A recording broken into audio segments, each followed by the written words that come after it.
We're down to 10 seconds before the council meeting starts. This evening, our invocation will be by Mary Studer, and our Pledge of Allegiance will be led by Mo Sadi.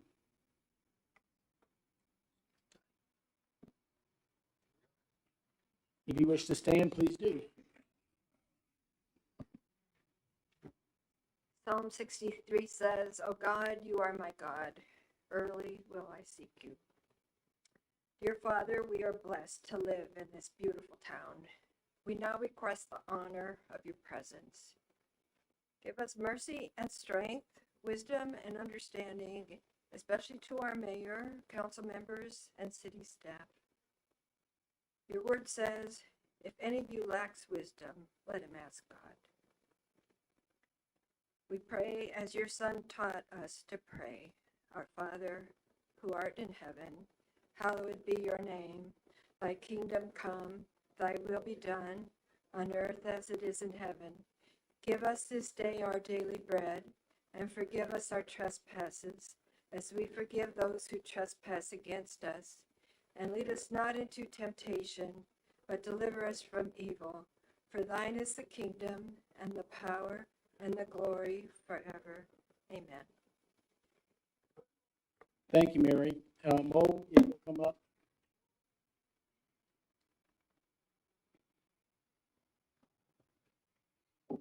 Thank you, Mayor. This is truly an honor for me to do this. I'm moved by your suggestion. Thank you so much. I Pledge pledge allegiance to the flag of the United States of America and to the republic for which it stands, one nation, under God, indivisible, with liberty and justice for all. Thank you. Appreciate it.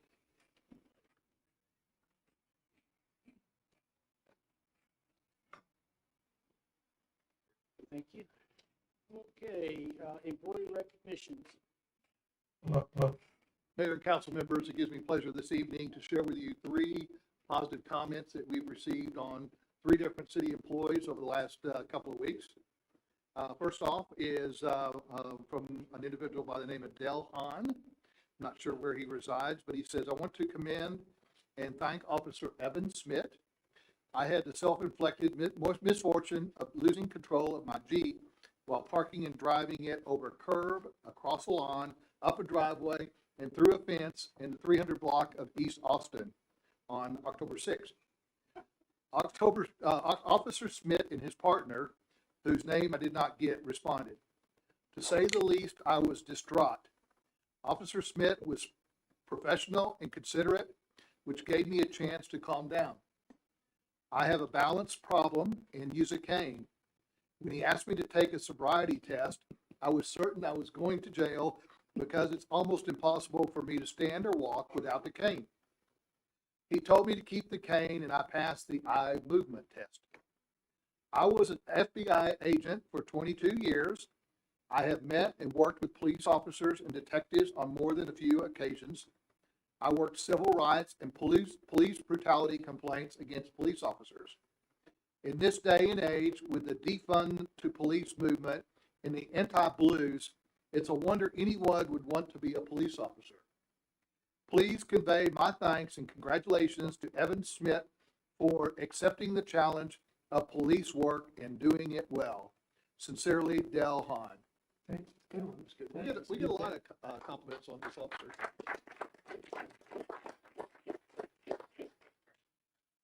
Next, actually, that was a letter. I got an email from Colonel Tom Boone, United States Air Force.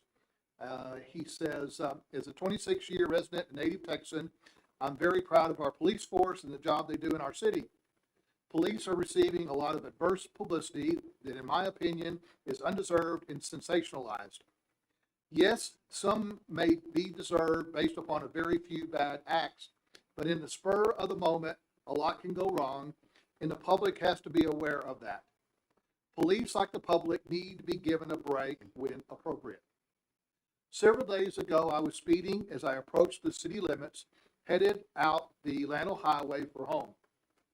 I had my bird dog and 9 new pups in the back seat, and they were ready to finish their trip from Lakey, and so was I. Yep, guilty as charged. I was speeding. Officer Rivera was professional, engaging, and friendly. He listened to my tale of woe and gave me a break, which I appreciated. I'm glad we have men and women like him in our city to sort through all they encounter each day. Ticket or warning, I'm proud of our county and city law officers. Thank you, Officer Rivera, for reminding me how lucky we are in Gillespie County and Fredericksburg for all of our law officers. Another great note.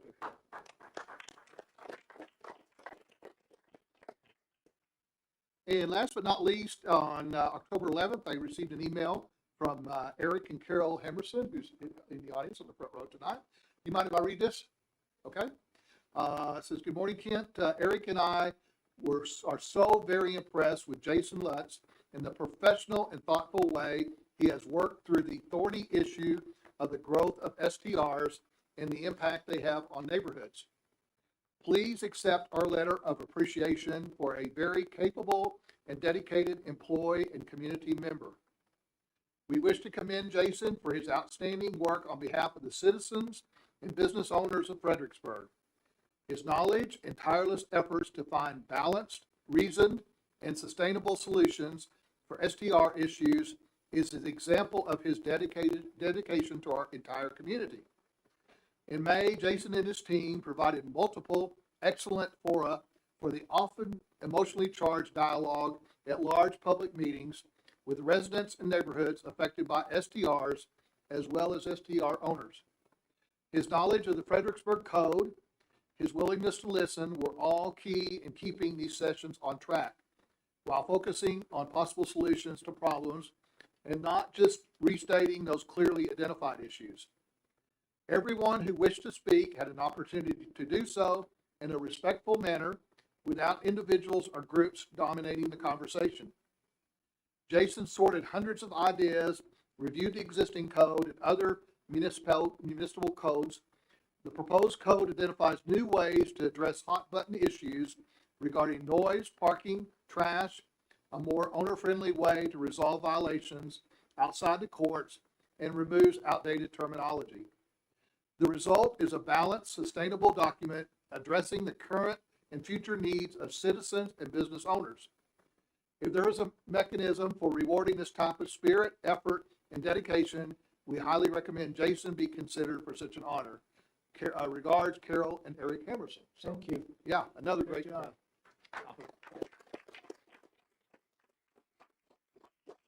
So that's all, Mayor. It's always great to start off a meeting with some positive recommendations of some of our employees.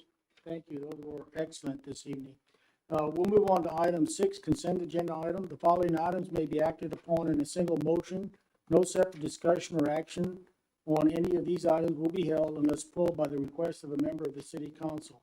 A, consider approval of the October 4th, 2021 city council regular minutes. Anyone need to pull this? If not, I'll entertain a motion to approve. I move to approve. Have a motion by Tom. Second.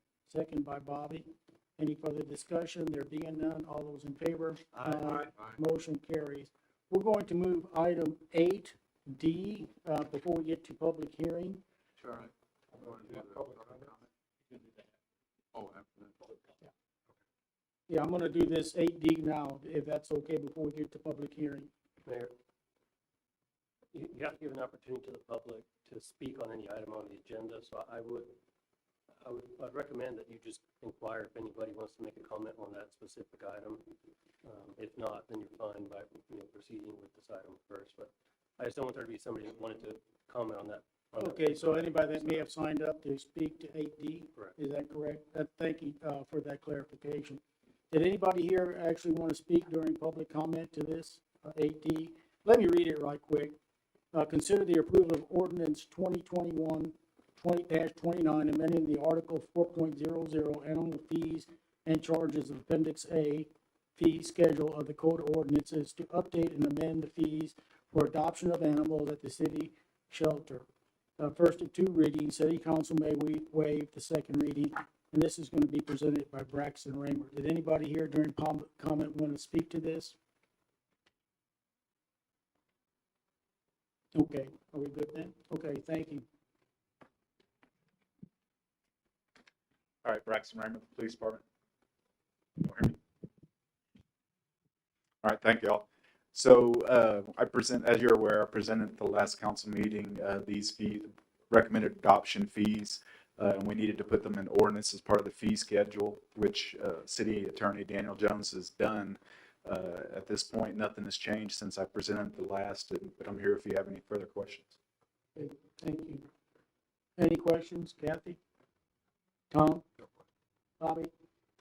No questions. Jerry? No. Okay, good. With that being said, I will entertain a motion.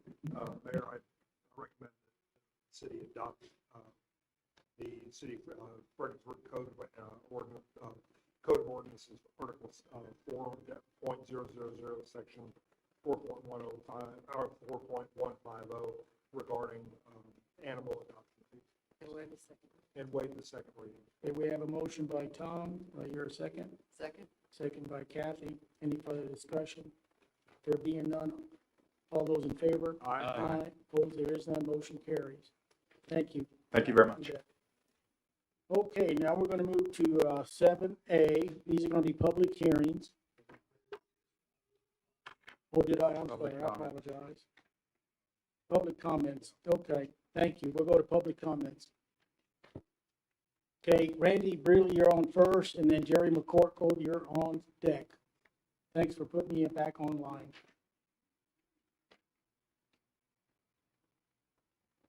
Good evening.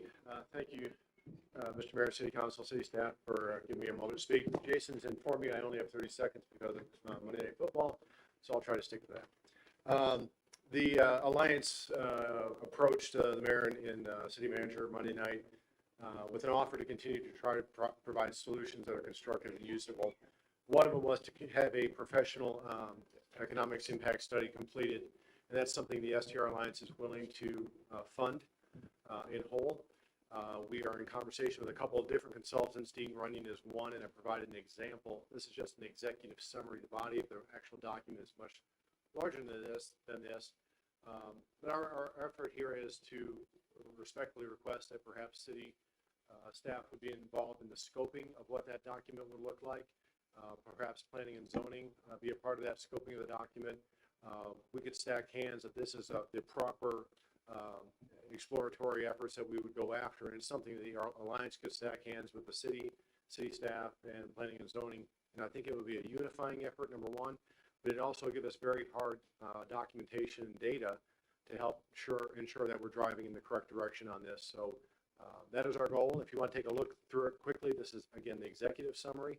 It just gives you an idea of what we would look to try to accomplish. So I'll pause at that and give you back a minute or 2 minutes and a half. Thank you. Thank you. I appreciate that. Okay, Jerry, you're up, and I forgot to mention, certainly would like you to mention your name and if you're a city resident. And of course, you will be getting a 1 minute warning sign, which is, there you go. Thank you. I want to be sure we got that in. Yeah, I'm Jerry McCorkle. I do live in the city, and my comments are going to be very brief tonight. Yesterday afternoon, I had the privilege of going to an invasion rally, border invasion rally down in Kerrville. There were, what I counted was 3 sheriffs from 3 different counties. We had people from Del Rio, and they made me aware of what's going on down there that we don't see because of our biased left-wing progressive news. I watched videos of illegal aliens coming across the Rio Grande, led by a coyote, onto U.S. soil. And they were apprehended by the Border Patrol, but they can't hold them. They were turned over to ICE. ICE couldn't do anything with them. They put them on giant white, looked like Greyhound buses to me. I know where they're from, but I will not share that with you. But they are then bused from Del Rio to Austin, San Antonio, and in North Texas and wherever else, I don't know. But I want you to be aware that we have a border crisis situation, and they're driving right by Fredericksburg, and who says they can't stop and let out illegals here? And what are we going to do with them in our hospitals? Because they're getting free health care, they get free schooling, they get free everything, and they don't even belong here. And that's all I have to say. Beware, it's happening. Thank you, Jerry. Hey, Kathy Lutz, you're up, and Ruben Aguilar, you're on deck.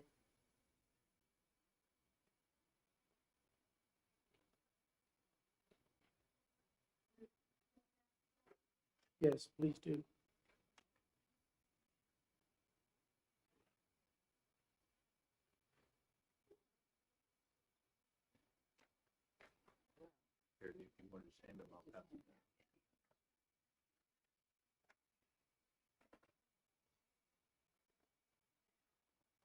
Hi, I'm Kathy Lux. I've been here before. I'm a resident of Gillespie County. I would really like to thank you for this opportunity to speak here this evening. I'd like to present you with the recently released data that indicates the death rate from the COVID medical gene therapy injection is considerably higher than that being reported on any news source. In fact, these deaths are being completely ignored. I will preface this report by stating that there is no requirement to report adverse reactions to the injection into the VAERS system. The VAERS system is cumbersome and a report takes about 30 minutes to complete.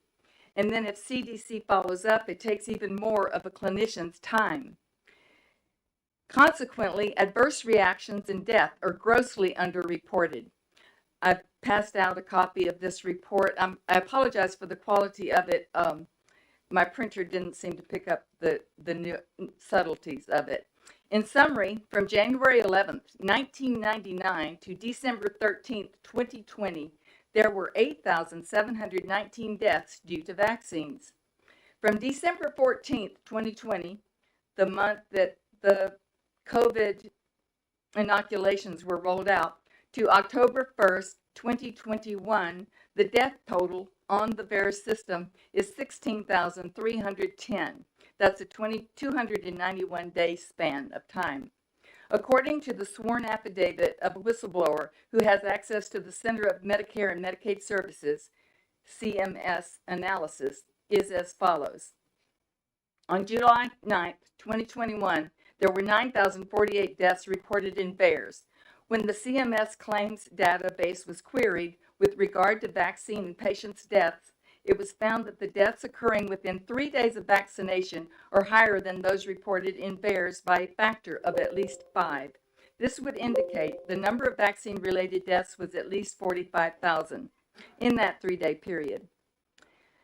The PrEP Act has removed any liability for the manufacturers, and no one is tracking these reactions, although the FDA is supposed to be. Is it any wonder that employees are reluctant to get this injection? That's my question, and that's all I have to say. Thank you. Thank you.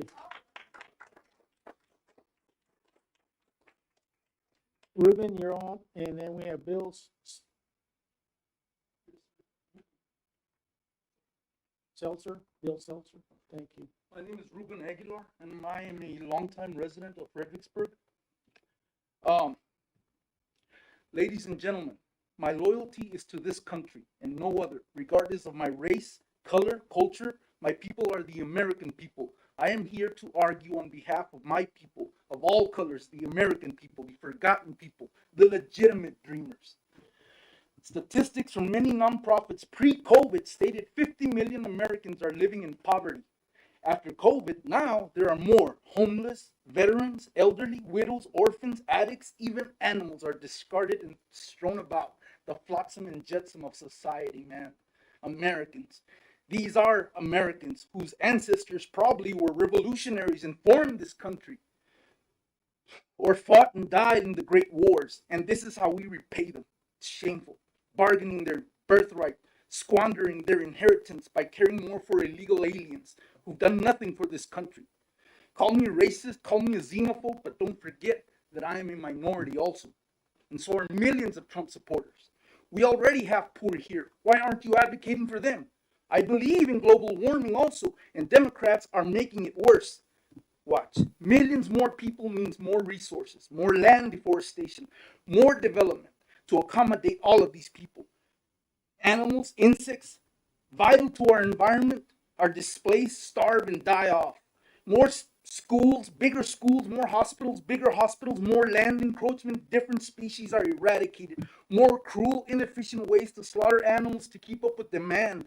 More infrastructure, more quarries, more overdevelopment, more flooding, more trash, more pollution, more land cultivated for more crops, less vegetation to protect us from the sun. Thus, more greenhouse gases, more housing developments, and God help us when the next pandemic is created, because this was just a test run. We are committing suicide, man. That's what we are doing. Here's more proof of that. The Green New Deal. Cars are bad. We must get all cars off the road or we'll die. But let's give millions of illegal aliens driver's licenses and put millions more cars on the road. No one is going to save us, people. No one is going to save us except our faith in God, His Son, and our will to fight with our voices and our votes. Please fight and defend our country. Thank you, Bill. And then we have Deborah Hobbeckers on deck. Thank you all. I appreciate the time. My name is Billy Seixler. It's a very German last name. It gets butchered all the time. You're fine, Mayor. Don't worry about that. My mom's been married to that name for 60 years. She still butchers it from time Well, to your time. handwriting is so unique. Yeah, that's it. I love it. Blame it handwriting. I'm very German. I've learned to love the food. I've learned to drink the beer, but I haven't learned the language yet. So I'm a little careful how much I tell everybody that name's German, because I was downtown and somebody heard that and said I was bragging on that name, and they started speaking German to me, and I had to back out of that deal real fast, right? So that's the deal. I came to say thank you to a lot of folks, including Jason and Shelby and Shelly, and I own a short-term rental here in town at 805 East Austin. I've emailed all you guys, all you council folks, and the mayor. In fact, invited you over to my open house that I had from my neighbors. I understand you couldn't make it, and that's all right. But I have sent you the pictures, and I think I'll send them to you again after tonight, because I listen to their stories. When they're concerned about their neighborhood, I'm concerned about their neighborhood.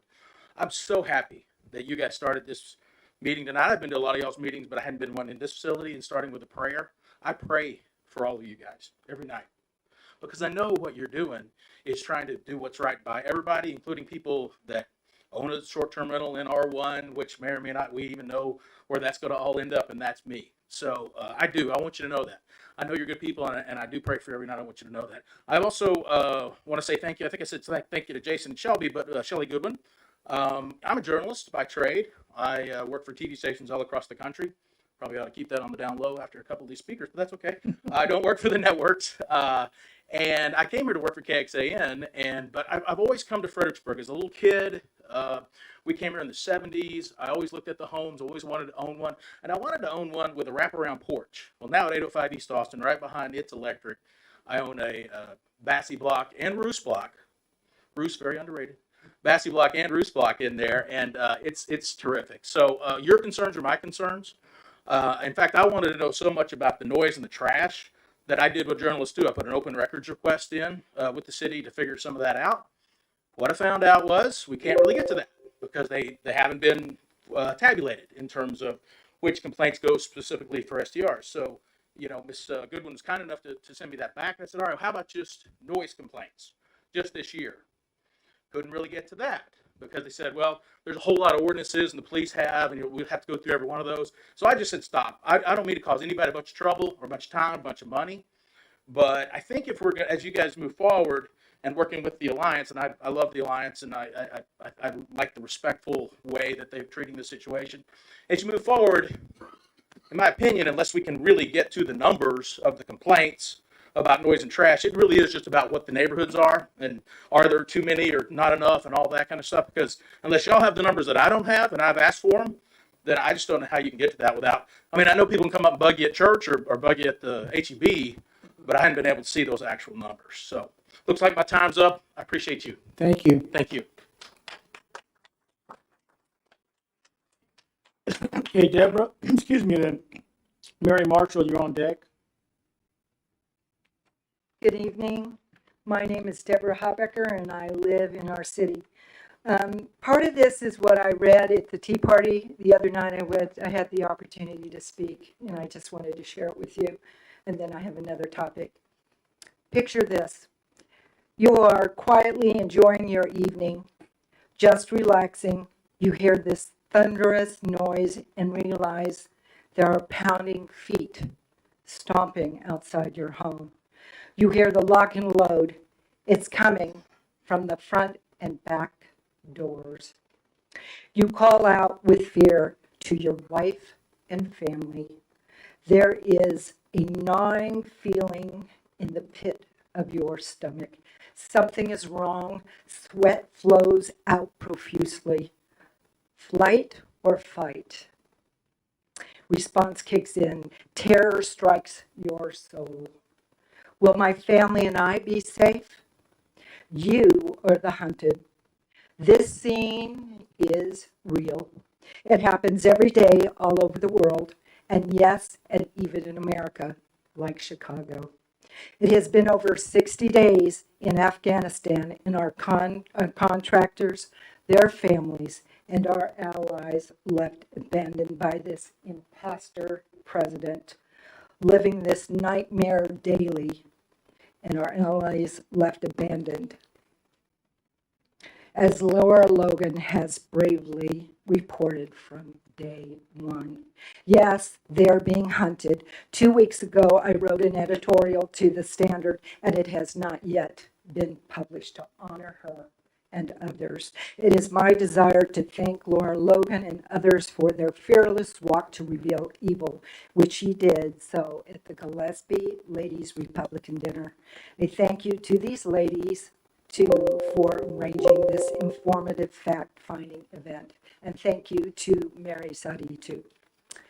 Political establishments are bullying the people here and around the world. These federal funds have strings attached that illegally violate our constitutional rights. The push now is 5G. It has been, I have read, it has the capability to track and surveil. Why are we planning on investing over $1 million in these towers? Why are we taking this bribe money from the American Rescue Fund? I called Eric Whiting with the city over a week ago just to ask simple questions and have not received a call back. What are these large phone carriers paying our city to locate these towers on city easements? I know in New York, they get $1 million a week. We need to see these contracts, and if any money is being paid to the city. There are 11 towers up, with 9 alone on Main Street and 1 in front of the middle school. We need more info provided to us. Oh, I'm sorry. That's fine. Thank you. Thank you. Appreciate it. Mary Marshall, and then we have Jesse Gonzalez on deck.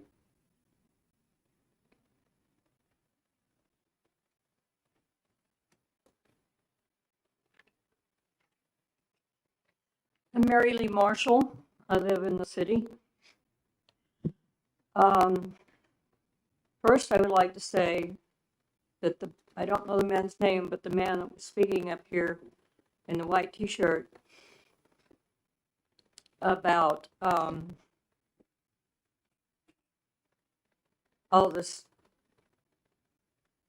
awful stuff that is coming our way. This COVID stuff is designed to distract us from the real crisis that's developing. It's not developing, it's already here, but we're not supposed to see that because we're supposed to be focused on COVID. So, this we found on Facebook today. I did not write this. I doubt that I will ever meet the man that wrote this. He is much more eloquent than I, so I decided I would just read this. This explains so much. Mayors, governors, Congress, fake president, you will not be mandating anything to me. Apparently, there is some confusion on your part about the relationship we have. You work for me. I am not your servant nor your slave. I will not be talked down to. I will not be mandated to. I will not be forced to do anything unconstitutional. You are my employee. It's not your place. Get it straight. Thank you. Jesse, and then we have George Tudor on deck.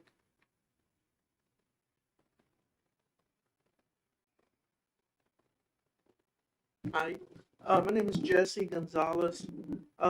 It's part of the annexing. Jesse, are you, just let us know if you're a city resident or a county resident?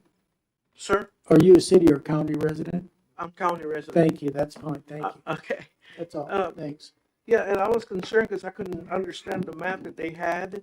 Does that eliminate Smith Road? Because I live off a corner of Post Oak and Smith Road. Okay. And I wanted to know, are they gonna annex that side or not? Jason, you want to answer that? And you'll also have an opportunity to speak. Let me pull up that map just to make sure that I understand where you're asking. Give me one second, sir.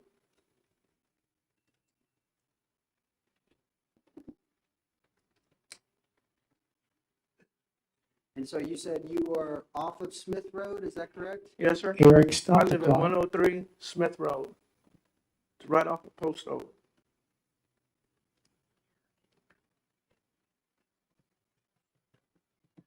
So on this map, if I don't see Smith Road labeled, so they are taking in the first, about 1,000 feet of that roadway. And so just on that map, everything in red was the area 6B, I believe. So they are taking in a portion of that county road into the city limit. Yes, sir. Right, but are they gonna take part of Smith Road? Like, Yes. are they gonna go into Smith Road? Yes, yes. Okay. Alrighty, cause my concern was if they do that, they're gonna put a holding tank and, probably a 4 or 6 inch line going through there. So that means that I'm gonna have to just go ahead and tap into the line itself. Are they can I just go ahead and pull a homeowner's permit? I'd have to talk to engineering. We will be installing taps, I think, as we move forward with the construction of those services. And so at that point, you would just pull in a standard building permit to connect to those taps. Yes, sir. Okay, but can the homeowner do it? I'm a retired master plumber, but I just wanted to ask.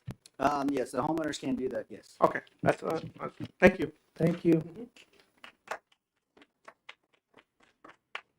Hey, George, and then Sonia Rivera, you're up on deck. Okay, I have just several quick items, but the first one is I think that when we talk about solving our problems, we have to begin with the basis of our community, and that is the family and marriage. And I wanted to salute and congratulate Sam Sutton, who's here, and on his recent marriage, and I think everyone would benefit by finding out his story, because I found out today that I think we need to start a GoFundMe for his second honeymoon. You can find out later.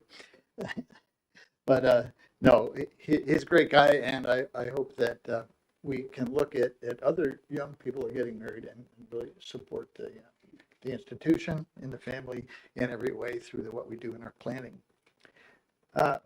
I'm wanting to suggest 3 agenda items for the council.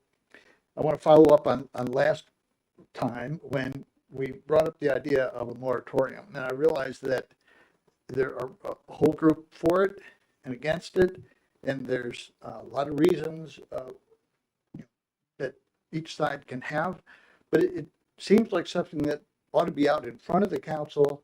People need to vote on it. I mean, and I've heard, it's complicated from the realtor side, it's complicated from investment side, but I think we need to get that as an agenda item. I would promote that. Second is, it doesn't seem like we're using long-term rentals as a discussion item or as an issue either. We focus on short-term rentals. Well, isn't long-term rentals an issue as well? And we have all kinds of benefits by having a good balance of long-term rentals here. Mary and I had our home for 6 years, and we had long-term rentals year after year after year. We hardly had a break, a couple days, between one and the other, and it was very stable for our neighborhood. And Jerry would attest to that. We're right across the street. And the third agenda item, I think, is that with the American funds coming down, there's some question about, are there strings attached? What are the strings? And if we don't know if there are, well, let's go find out. And you know, Jeanette has done some homework and did some, requests for what the details are there. It would seem like the council would want to air that and get into it. If there aren't any, why? Determine that. If there are, then let's get them out in the open. It's a lot of money. And that's my thought. Thanks, George. Okay. Sonia, and then Jeanette Hormuth, you're on deck. Sonia Rivero, city resident. I came here today because I've been listening to all this national news about the requirements that the federal government is imposing on jurisdictions that are receiving funds. I don't know if they're all under COVID related or other sorts of federal funds, and I'm very concerned when I hear the kinds of requirements that are being imposed on cities. And I came to request that you publicize in some fashion, make available to us the specific requirements of any federal funds that we are about to receive, considering receiving. I don't think you have received. I don't know. I know Kent has addressed this a couple of times, but I don't know the status of it. But I'd sure like to be able to read the grants or whatever fund documents the federal government provides that imposes these specific requirements of all kinds. Some related to the way we handle law enforcement, some related to the way we handle our zoning. All different kinds of requirements are being imposed currently on different cities across the country, and I'd like to know which ones that we would face if we accepted the federal funds, and I hope you'll make that information available to us. Thank you. Thank you, Sonia. Jeanette, and then Tom Marshall on deck.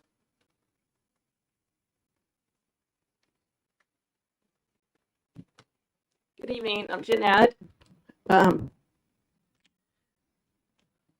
Would you trade your birthright for a bowl of porridge?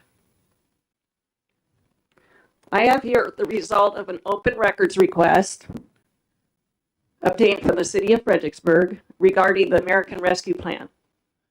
It includes all the instructions, conditions, guidelines, stipulations, requirements of this COVID relief funds. My question is, has any on the council seen this material or read it? Are you aware of the full implications of accepting? Are you aware of the full implications that accepting this money entails? As you know, our benevolent government has graciously offered to dole out free money to every city and county in the U.S., but is it really free? Is all that glitters gold? Most importantly, are there strings? Many have voiced concerns about what sort of strings might be attached to this money. Is the council aware of the strings attached? I can tell you there are strings, and they're very troubling strings. I've looked through here. I just got it the other day. I haven't looked through everything, but I'm going to point out one major thing that is very concerning. Right here is a copy of the rules I have from the Treasury. The city signs this form. Recipient agrees as a condition of receiving such payment from the Treasury to the terms attached hereto. One of them is here, number 9, compliance. Recipient agrees to comply with the requirements of Section 603 of the Act, regulations adopted by the Treasury pursuant to Section 603 of the Act, and guidance issued by the Treasury regarding the foregoing. Recipient also agrees to comply to all other applicable federal statutes, regulations, and executive orders. The recipient shall provide for such compliance by other parties and in any agreements it enters into with the other parties relating to this award. So that means that the city signs a contract stating that they will comply with these executive orders. That means vaccine mandates. That means that anyone that you contract to do the work also signs a contract with you complying as well. And any subcontractors. That means that the people you want to give money to, the nonprofits, they have to agree to this.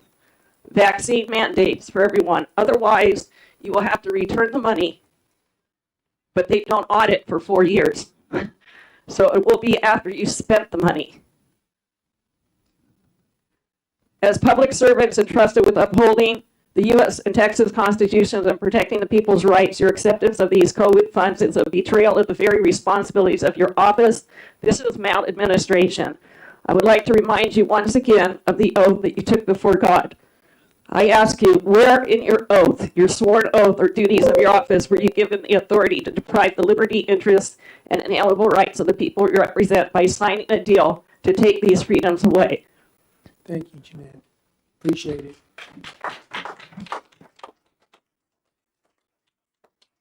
Our last speaker, Tom Marshall. Got his signed up. Thanks. My name's Tom Marshall. I'm a resident of the city. Long time ago, 1515, Martin Luther went and posted some grievances that he had with the church on the door of one of the churches. He didn't want to change the church. He just had some problems with it. 1776, a bunch of people up in the Northeast sat down and wrote up a list of grievances that they had with the King of England. They were loyal subjects at the time, but they had some problems with what was going on. Over the past number of months, I have some problems with what's going on here with our city. City Council is not following their oath of office. City Council has not protected our constitutional rights. City Council has practiced medicine without a license.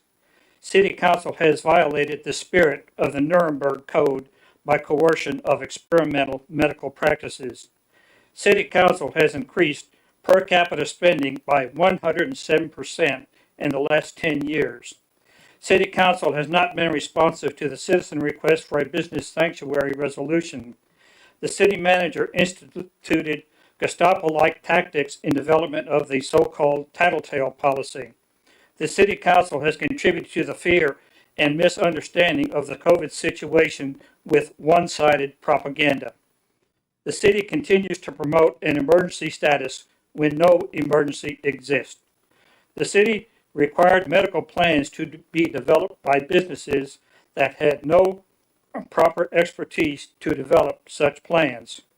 City has not corrected slanderous statement in published minutes.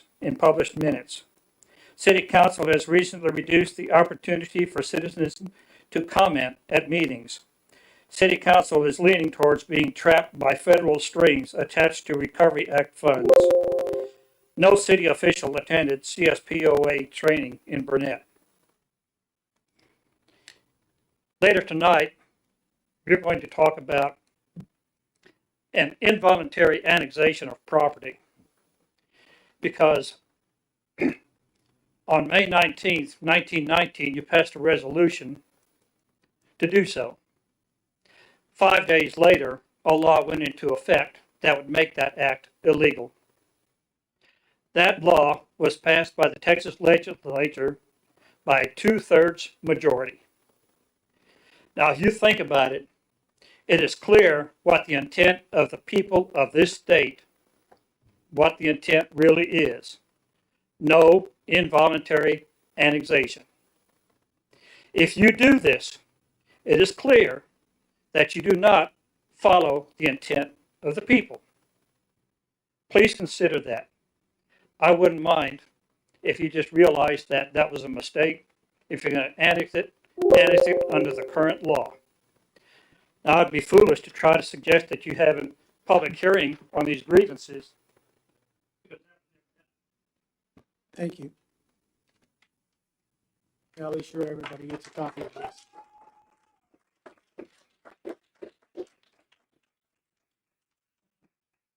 Okay, I think we're back online. I apologize for the misstep.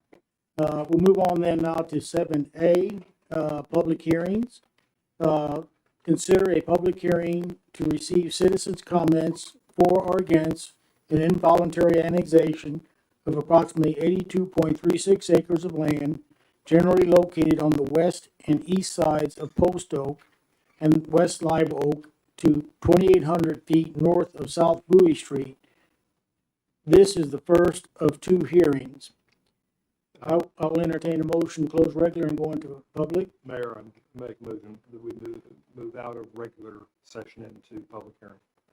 Have a motion by Tom and a second by Jerry. All those in favor? Aye. Aye.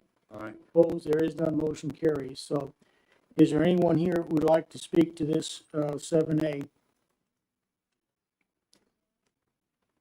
Come on up. Please come up. Even if you didn't sign this sign-up sheet, everyone has an opportunity to speak during public hearing. Like Mr. Marshall mentioned, this resolution. Miss I would like, Edward, would you, for the record, please? Edward Rhodey, Thank you. I don't know if I'm in the city or not, really yet. I would like to know, like Mr. Marshall said on this May 14, 2019 resolution, how I get the rights that Mr. Watson had. He participated, made legal decisions in there, and he wasn't a councilman. How can this be legal? I mean, I'd like to have them rights. I think everybody else in here would like to have them rights on there. Then, when I started this on the Live Oak Road that time, Mr. Musselman run me down when I told you we're not upholding the law. He goes, I'm appalled at you. Well, they didn't even have no legal notice, didn't have no notices out or anything on this. On there.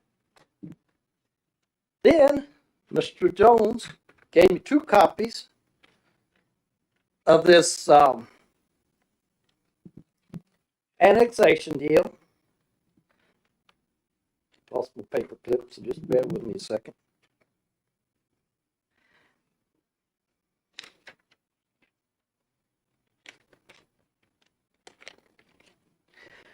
And they're going by subchapter C1.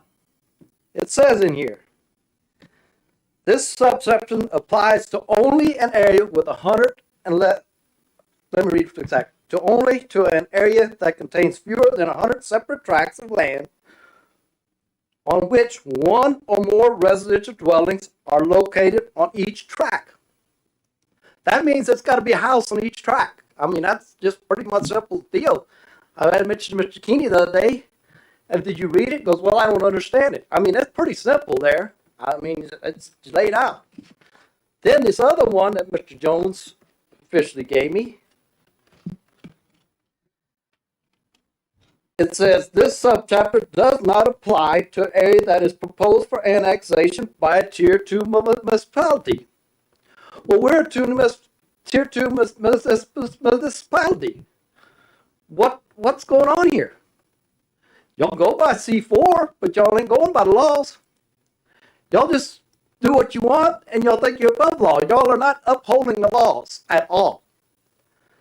I mean, I don't know what else to say about it. I mean, it's getting ridiculous, really. Thank you. Thank you, Edward.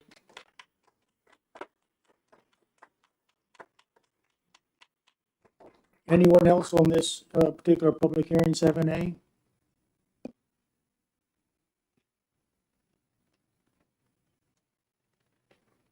If you'll introduce yourself, please. Can you guys hear me okay? Absolutely. Okay. My name is Jeffrey Hudson. I live in Houston, but I'm a property owner in the annexation area. And first, thank you, Mayor, City Council, Jason, for being here to hear my comments. I have some similar comments to Mr. Rhodey, but they're a little bit more pointed. I spoke last month at the first hearing about not getting notice and being upset about that. I have that same grievance here tonight. And, you know, when you guys redid these notices, I didn't get a copy of that. I spoke with other members that surround my property that I know, same thing. You know, it's something Jason can work out. I think there's 2 key things that I would like some information about. There was this ordinance passed in 2019. Got it. You know, I know that there was a section at the very end of the 2019 ordinance that said you guys can follow the old one as it was written in January 2019.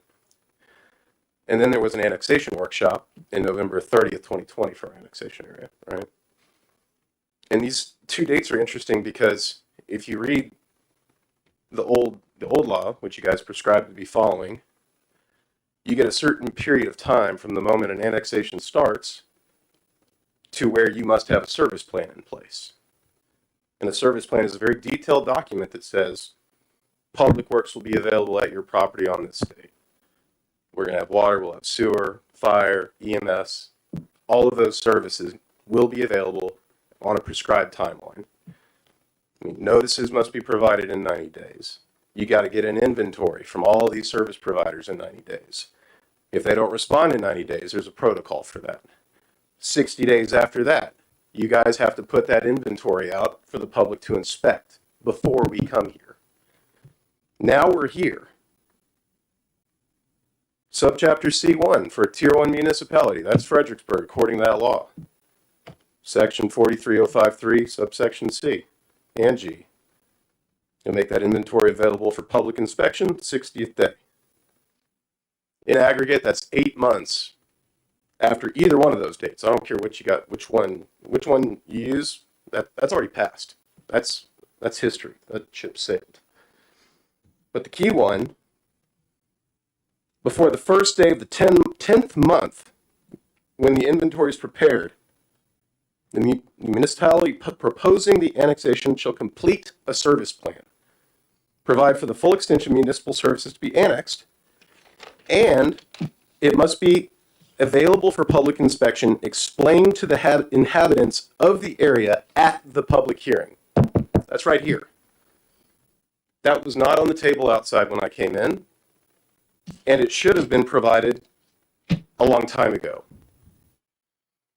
So I don't understand how what is happening now fits with the dates when these annexation proceedings began, irrespective of if it was in 2019 or in November of 2020. And I think if we can get some clarity on that, people might be a little less confused, upset about why this is happening this way, when the state legislature wants all new annexations to go a different direction. So I mean, I understand this is a grandfathered thing, but I still, under the old law, how are you following that?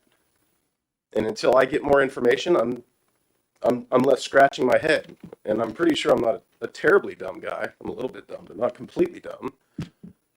So I'm dumb enough to come up here. But if you guys can explain that to me, I would really appreciate it, because I'm confused, I'm upset, and I cut my dove hunt short to be here. So thanks for your time. Thank you, Jeffrey.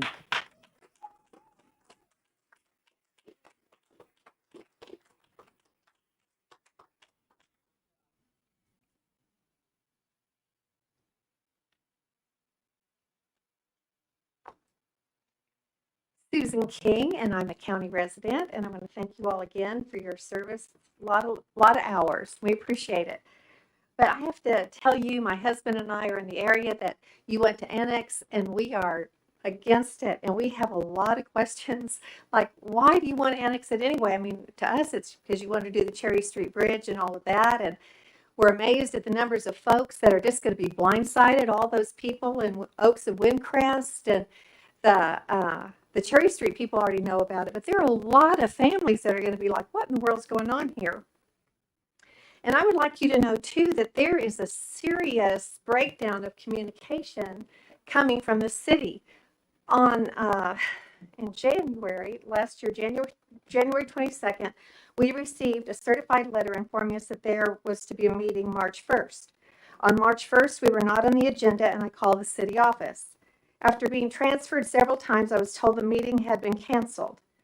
Well, I'd like to know who was supposed to get the word out to all the people who were thinking there was a meeting that night. So, anyway, we have never received any other communication.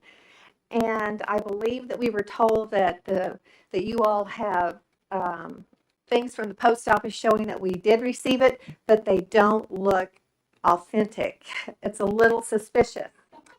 And I would also like to know if this is okay with the city council to run such shoddy communication over issues as important as annexation. I mean, there is a breakdown in the city government that someone needs to answer to. In my estimation, laws have been broken, and I don't think you can move forward with this until you answer the question if this is what's going on here is right. And And I would also like to know how the city plans to pay for the annexation. And I would like it to be noted that the wording on the agenda sums it up. You are moving toward an involuntary annexation, and involuntary means taking by force. Is that what we are in Fredericksburg? We take land and we do things by force? Please listen to the voice of the people. The decisions that are made regarding our city should not be made by a few paid planners. Last week at the STR workshop, someone from the council mentioned that protecting our neighborhoods is an important issue. The people on Cherry Street are waiting to see if you mean it. The people on Bowie and Post Oak are waiting to see if you mean it. The people in the Oaks of Windcrest are waiting to see if you mean it. Thank you. Thank you, Susan.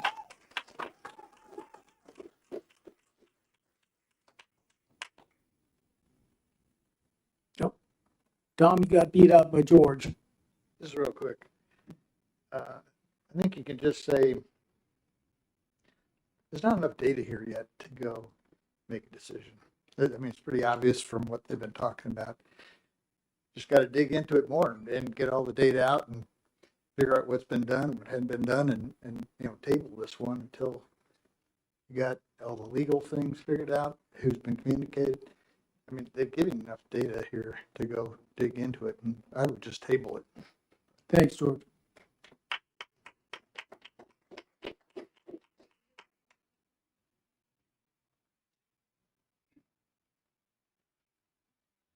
My name's Tom Marshall. I'm still a resident of the city. I had some thoughts earlier. I ran out of time. Wasn't sure if I should mention them, but I get the feeling that there's people here that are looking for answers to why exactly should this land be annexed. The procedure that you're following, if you could not do that today because it's illegal. Legislature changed that May 24th, 1919. And again, it was passed by 2/3 majority of the legislature. When's the last time that happened with anything? It's pretty clear what the people of this state want. But the question still remains, why? I almost hate to say it, but I believe wir wollen und Sicherheit, wir müssen das Land bekommen für die Vaterstadt. Thank you. Thank you. I pretty much understood it all. Anyone else on item 7A? We have a gentleman standing up, coming up to the front. Oh, okay. Hello, my name is Russ York. I'm a county resident. I also lead Ambleside School in Fredericksburg, which is in the annexation zone, and I just wanted to go on the record as opposing the annexation as it's been presented to us. We haven't been given very much information about the annexation, so we can't know what benefit it presents to the school.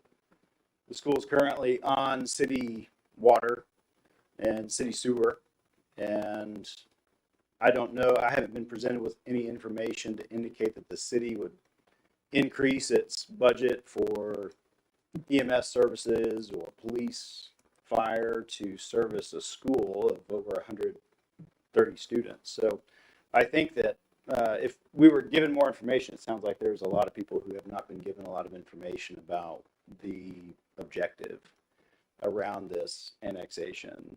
Thinking about the public good as being that which generally should drive something like this. If an explanation were given as to what public good this annexation is serving, I think people might hear that.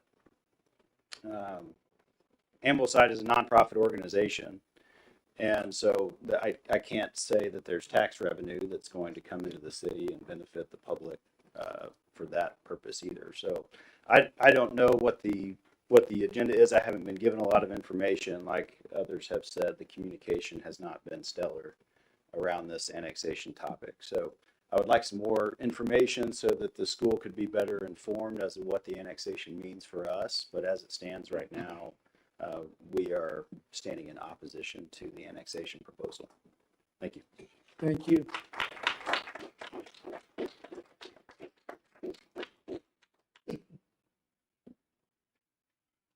Mr. Gonzalez, you'll have your chance. Thank you. My name is Steve Allen. I also live in the proposed annexation area on Post Oak. And I can't tell you whether I'm for or against that. I just don't really know enough about it. And I'm in the same camp as many of these people.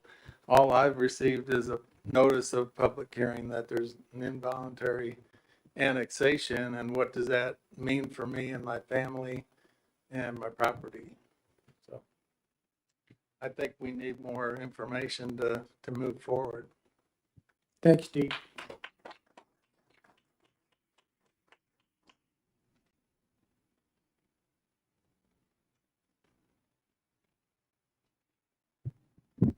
I got a question for Jason. Is that when you, run your lines towards my property, am I gonna have to pay for the tie-ins, for the meter and for the septic? I'd have to check with engineering to see how we're doing that. Garrett, do you know on the tie-ins you will, but not the tap.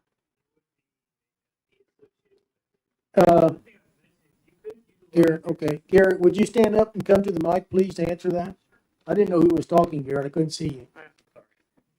Garrett Bond, Engineering Department. So there would be fees associated with a tap into the city's line. The one thing I would mention, though, you could utilize your existing services until such time as you needed to connect to city utilities. I understand that. That helps. But I don't understand, why would you annex that, meaning put in a holding tank, charging, I don't know exactly the amount of money, but I'm assuming it's between 500,000 on up, because that's a long line, and then not only for the holding tank. I just don't get that in my area. Okay.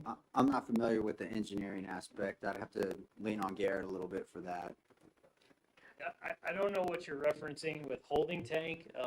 It would just involve installation of a water main and a sanitary sewer main. Well, because in my area, where I live at, there's a creek. There's a creek bed, and it goes under like that. So you gotta some kind of pump. You gotta use some kind of pump to pump it from my area of the sewer line going up to the city. So our service plan would detail all that. And like Jason mentioned, I think there's only a certain area that's intended to be served. But we would take all the topography into account. Okay, now if I say I don't want to use your services and I continue using my septic and my water well, do I still have to do that? Are you going to allow me? Force me to do it? You'd be allowed to do that, but if your well or septic tank were to ever fail and you needed a new one, at that point you would not be allowed. You'd need to tie into so I the can city. use it until Correct. it collapses. Yes, sir. All right, thank you. Thank you. Thank you.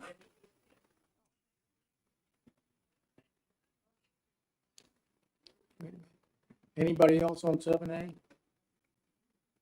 Mayor, I move we go out of public hearing back into regular session. Have a motion by Tom, do I hear a second by Jerry? Any further discussion? There being none, all those in favor? Aye.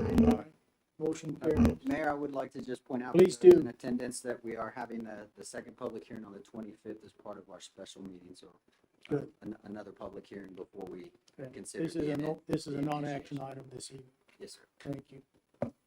Okay, moving on to 7B.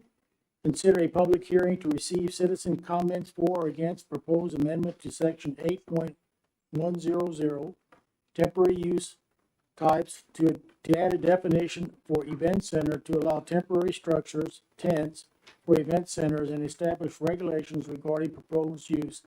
Number Z 2119. I'll entertain a motion to go out of regular into public. I move we go out of regular back into public. I have a motion by Jerry, Second. second by Tom. Any further discussion? There's none. All those in favor? Aye. Aye. Aye. Motion carries. Anyone here to speak to 7B?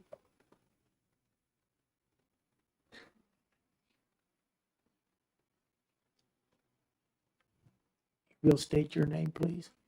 Yes, I'm Robin Kauser. I'm a resident of Gillespie County, and I'm here yet again because we've been working on getting this ordinance amended for years. And unfortunately, my husband Ed had to be out of town or he would be here. He's been working most closely with the Historic Review Board and with Jason. And I'm here to say that I'm very pleased. We're very pleased with the work that's been done on amending this ordinance. And I just have a couple of questions, and I'm unclear on, do I address those after Jason has addressed what he has written out? Well, if you have some questions, go ahead and Okay. let them know what they are, and we'll get to them. Okay, well then in the agenda packet on page 17 is where it starts, where what's going to be changed. And everything that's done here on this page looks great. We're thrilled and very grateful. If we go over to the bottom where there's an analysis, this is where I just have a couple of questions. We appeared before the Planning and Zoning Committee last week. And so all of these concerns were brought up by Ed. There were three major concerns. Number A, or letter A, says staff has no issue with the request that a tent be required to be placed on impervious surface and can modify this section for event centers. And I've mentioned this with Jason, and I think that he'll address that when he has a chance to talk. But really what we're hoping is that it says not, that a tent not be required to be placed on impervious surfaces, because we have grass and we have weddings and people that want to have their tent placed and on the grass. But as was expressed at the Planning and Zoning, it's not our desire to have a tent covering up our grass all the time either. So it would be just on a basis depending on the client. On the next page on the agenda packet, page 19, I have only one question on B, and that says that the staff can support a modification to the code to allow staff approval of early setup and later removals, provided the applicant submits this request in writing for the accommodation. And our only question is to whom will we be putting that request in? Will it be one staff member? I noticed earlier in the ordinance, we would be going to the historic person, to Anna, if we had questions about tent colors or anything. And I'm just wondering who would be our person to go to on that. And then finally on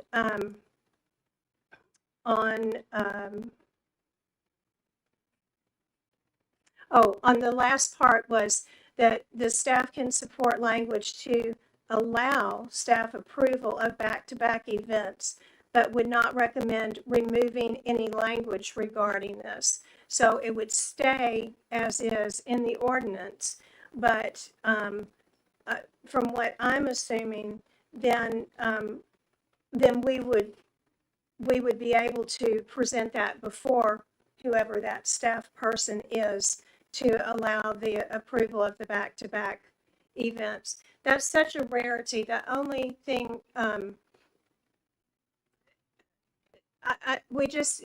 we wouldn't want back-to-back events. The tent rental people do not want back-to-back events. They're going to come take it down. They're going to use that tent someplace else and then bring it back. And then finally, under recommendations, it says, with us going to the planning and zoning, that the planning and zoning recommended denial due to the concerns that Ed had, and that they wanted to see the language rather than to evaluate later on what the language would be. But I think that Jason has more on that now, and we're so grateful. So thank you all for all the number of times that you've listened to one or both of us, and to planning and zoning, and to the historic review board, and Jason as well. So that's all I've got. Thank you, Anybody Robin. have any questions from me? Not at this time. Okay. Thank you. Anyone else would like to speak to this? Mr. George Studer. Okay. I took some recommendations to go downtown to the market plots on Saturday. We had a park ways away, but we could not go anywhere near through that market plots because there was an ugly fence entirely around the whole thing. And maybe that's the way you always do it. But when I looked at it, there was no need to have all the public, you know, be excluded from a huge area of that market plots. And I think that when you do this kind of event planning and improve a tent and everything, you ought to include what does the perimeter look like and how much of the public space is actually being taken up by it. Because in my opinion, I saw lots of areas of that market plots that didn't have to be blocked off. And anyway, how it's done, whether it's tasteful, and how much extra space is being taken up by blocking people off, it's probably a good idea to put in your criteria. And that's my input. Thanks, George. Daniel, can I ask a question concerning this, or should I do that after? I'd wait till after the public hearing. Okay. Anyone else on 7B? If not, I'll entertain a motion to go out of public hearing back into regular session. I move we go out of public hearing back into regular I session. have a motion by Jerry. Second. Second by Tom. Any further discussion? There being none, all those in favor? Aye. Opposed? There is none. Motion carries. Jason, you're up.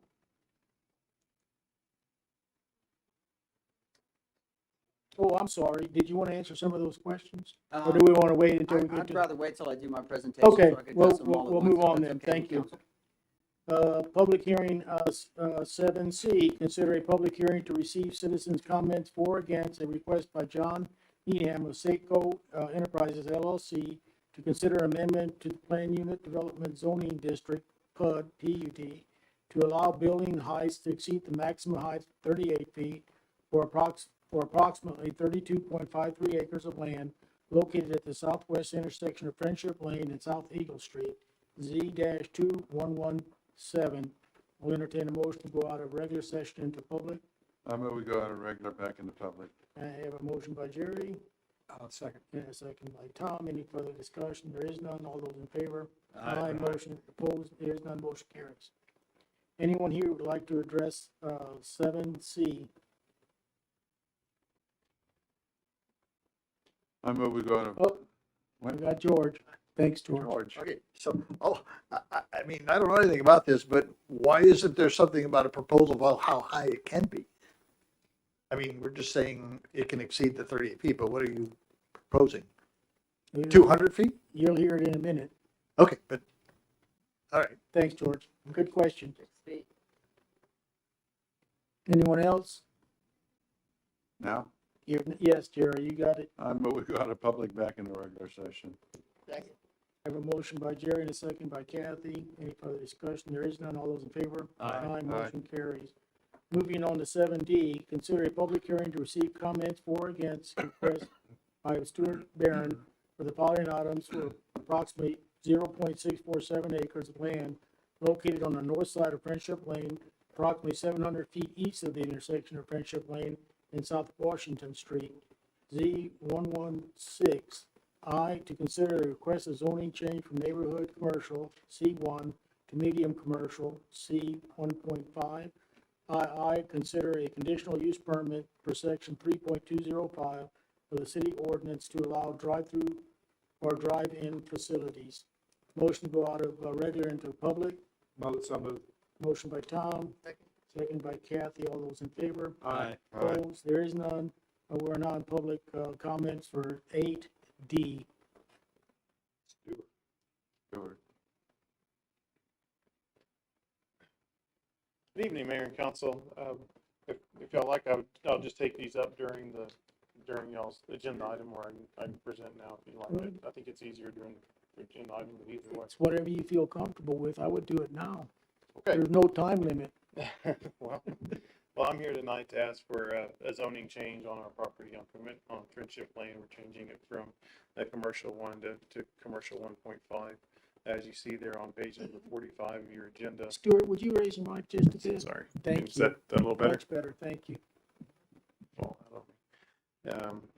So the proposing, guess I'll start over again. So now that you can hear me, I'm here tonight to request zoning change from commercial 1.0 to 1.5. As you can see on page number 45 of your agenda, we have a lot of commercial areas around us. We're on two sides of the property over there. We're at commercial 1.0. Across the street, we're 1.5, and then on the other side of the street, we're at 2.0, and next to us, we're at commercial, or excuse me, residential. So I would just request that we go to 1.5. I think this will help the council and others and citizens see that council is wanting to keep commercial property out on those big streets and out of the residential neighborhoods. So that's all I have on the zoning change. If you'd like for me, I can talk about the conditional use permit as well. Please do. Okay. When we started planning this building, it's a family venture. It's a local idea. It's for local people, and hopefully some local businesses will move into this particular building. We went and looked at where everything. That's hard to talk with it fading in and out. What tenants may be actually in those spaces that we're proposing, and I went and talked to a couple coffee shops, and went and talked to a laundromat, and went and talked to a pharmacy, and went and talked to a few different businesses around town. And I asked them, what would y'all be looking for if y'all were going to add a location or potentially move? What's the one thing that you really would like to see? Obviously, traffic was one of them, but they all said they would like to see a drive-up window. During this last year, we had some COVID, a lot of businesses were closed. There's some of them that are still closed, and they're still utilizing that drive-up window today for those to keep those businesses afloat. So we proposed a building that could use a drive-up window on both sides of it, as on the east and on the west side. We took that to P&Z. P&Z supported one drive-up window, so we kind of backed down and said, okay, if one drive-up window pleases P&Z, we'd be satisfied with that. That still allows us to do our building as we see that it will work for us. And so we're here tonight to ask for that as well. And I'll be here the remainder of the evening if you have any questions about that. Thank you, Stuart. Yes, sir. Anyone else would like to speak to item 7D? If not, I'll entertain a I motion. move we go out of public back into regular. Have a motion by Gary and a second by Bobby. All those in favor? Aye. All opposed? There is none. Motion carries. Moving on to item 8A. Consider the approval of ordinance 2021-26, amending section 8.100 temporary use types of Appendix B zoning ordinance of the Code of Ordinances to amend the permit temporary use of tents in the historic overlay HO zoning district in the city, and providing an effective date Z2119. First of two readings, the city council may waive the second reading. Jason? Yes, thank you, Mayor. So I will kind of go through the changes that we're proposing and then answer some of Ms.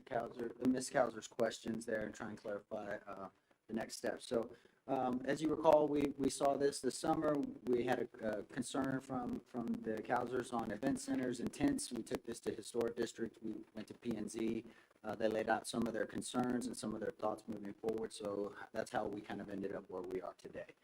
So what the proposed ordinance is going to do is it's actually going to define event center. There are some regulations in there depending on use type. You'll see some different regulations for restaurants. We didn't have an event center, so we defined that.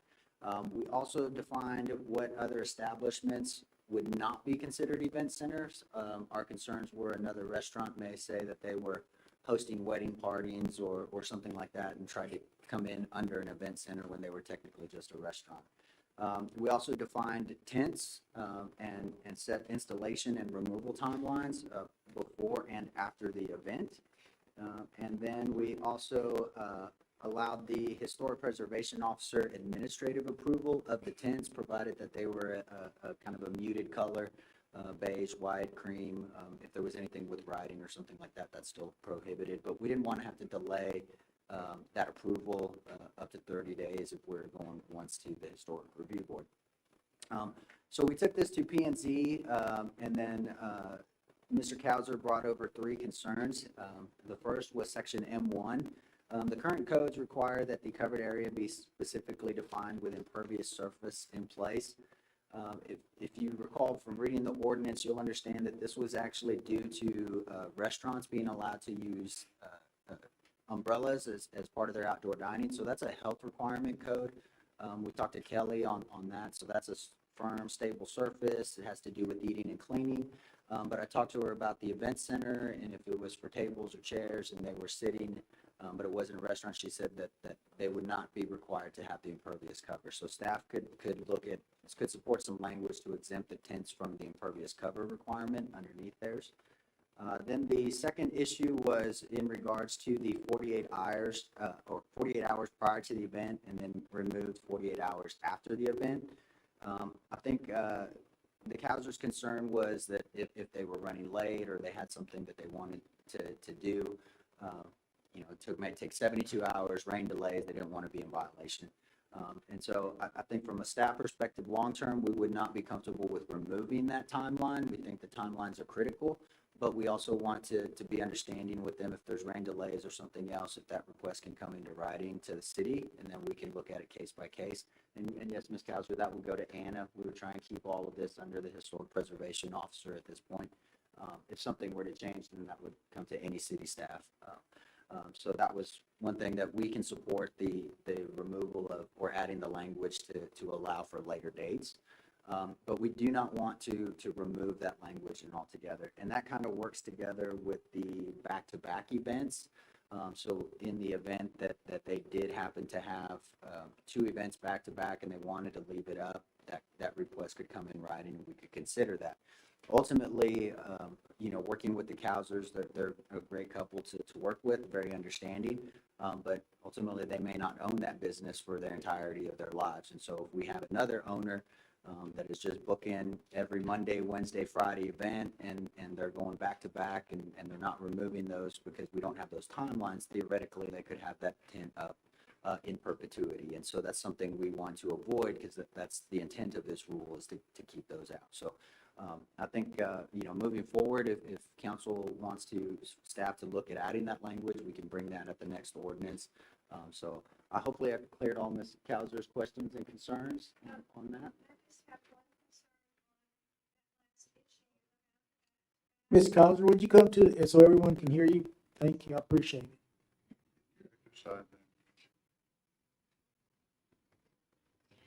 And I'm assuming that you probably have already said it. I think that it would go to Anna. Yes, ma'am. If we needed to have a back-to-back, and I completely understand you not wanting to change the language, but that does give us the option of being heard if it's an event that, for instance, we had an event that was benefiting the school district, and they wanted to be able to keep their a tent up from a previous event, and it saved them a considerable amount of money to be able to do that.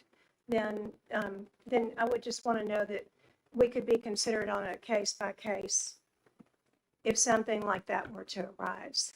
Yes, and so staff can support that, modifying that language.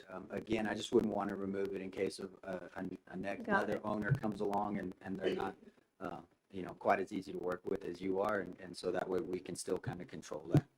Obviously, staff tries to make those off-the-cuff decisions, using some common sense when it comes to that. Again, if they were wildly successful and they were back-to-back for 6 months in a row, staff would probably deny that at that point and say we need to start looking at a permanent structure. But No major real concerns with anything the Cousers are presenting. And so if we need to bring this back at a second reading, that'll give Daniel and I an opportunity to add that language for your review. Thank you. Thank you. Comments from council?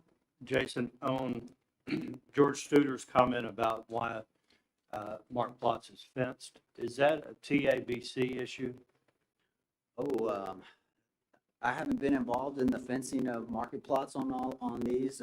I imagine it has to do with either TABC and or just security for control of movement in and out. I don't do the special events, so we'd have to probably talk to Jennifer on that to see. I don't know if it's a standard operating procedure or if it's a safety issue or if they just rented the whole market plots hoping for a really big turnout.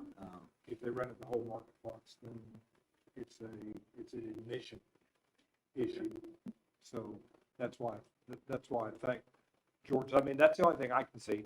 You've got Oktoberfest, you got Best Fest, they rent the entire market plots. They are selling, I guess they do have some TABC issues. I think there are other issues, but, Did you want to play on the playground equipment or what? Well, mainly I was thinking about that when you approve an event center, a tent, or, are we considering the way it's blocked off? George, this doesn't apply to market plots. This is private property. This doesn't apply to market plots. This is private property. Yeah, right, but, that's a private event center. okay, so a private event, you wouldn't consider how it's blocked off? No, the market plots is totally I know it's separate. different, but for these events, the tent, you consider how they're going to block it off and Well, what it looks like. This ordinance is applying to a specific private property. This is not for the public market plots. So we don't control how Ms. Kauser blocks off her facility when she rents out. She has an event center across the street from City Hall. And so her question was, or concern, the reason for this change was that we do allow temporary tents in the historic district and market plots, but that she couldn't have one. So we were trying to rectify that. Okay. Good. Any other questions, council? Kathy, concerns?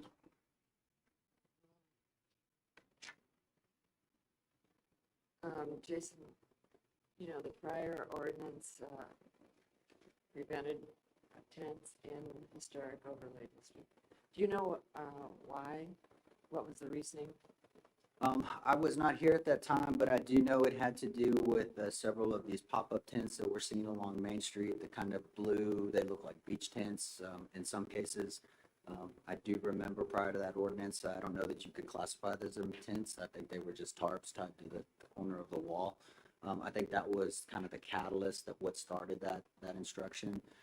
I know moving forward, the conversation kind of turned to, obviously, anytime you're talking the historic district, you want structures. You want structures that are going to stand the test of time. But again, there are special circumstances, just like we talk about with restaurants allowing the umbrellas and things like that.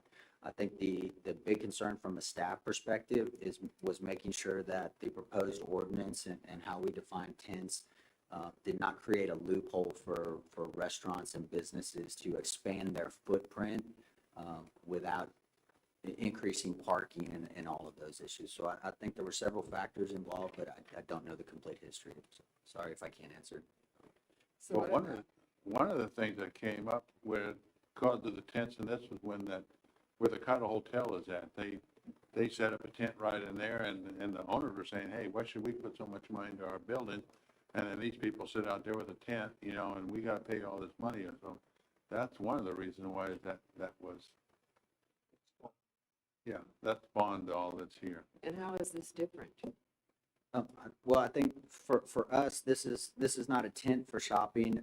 Really, this is an event center. They are doing weddings. They could be doing graduation parties, birthdays. They do have covered parking or covered facilities. It is a structure that they can go into, but it's generally most of it's outside. There may be days where there's inclement weather. So we do kind of consider it similar to restaurants. We allow those covered areas for outdoor dining, but again, we want want some permanent structures if they're gonna move through. So I think if you go through, one of the recent restaurants, they have a kind of a permanent tent out there. It's those sunshades and it's bolted to the side of the building. That's considered a permanent structure. Where is that? No, right next to where West End used to go. They have that Western there. Edge? Western Edge, Western yes, ma'am, Edge. thank you. Okay, then I also wanted to ask about the criteria you would use to make exceptions. On page 19. Are we talking for the back-to-back dates or for the removal of the tent? Both. Okay. They'll be pretty straightforward. If Ms. Kauser says, hey, we're trying to set up the tent, but they can't make it for this day, or there's a weather concern, then we would ask for something in writing from the tent rental place. Same on the removal. We do understand it. Being in this line of work, you see that happens quite a bit. You know, that they're going to come get it the next day, and either due to their issues with labor shortages or weather or vehicular problems, they can't get to it.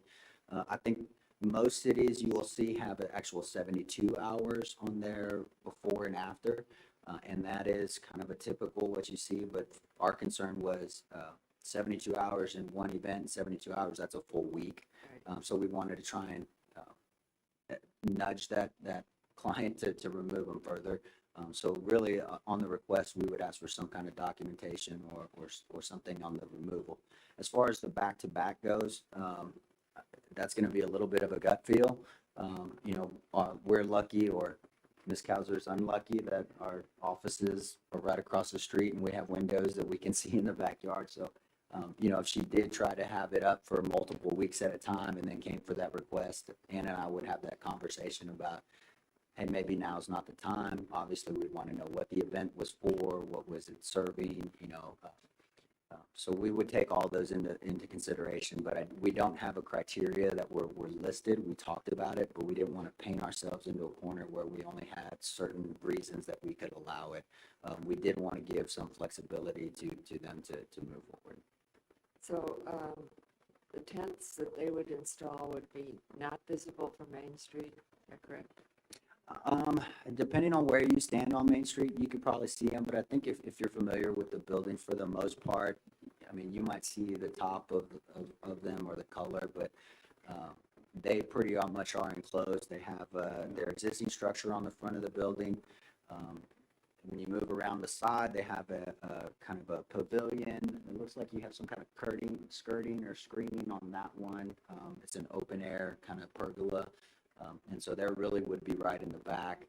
There's no real direct view except for a small gate that you can kind of look through from that side alleyway. So again, talking to the historic board, they didn't have a lot of concerns with these types of tents.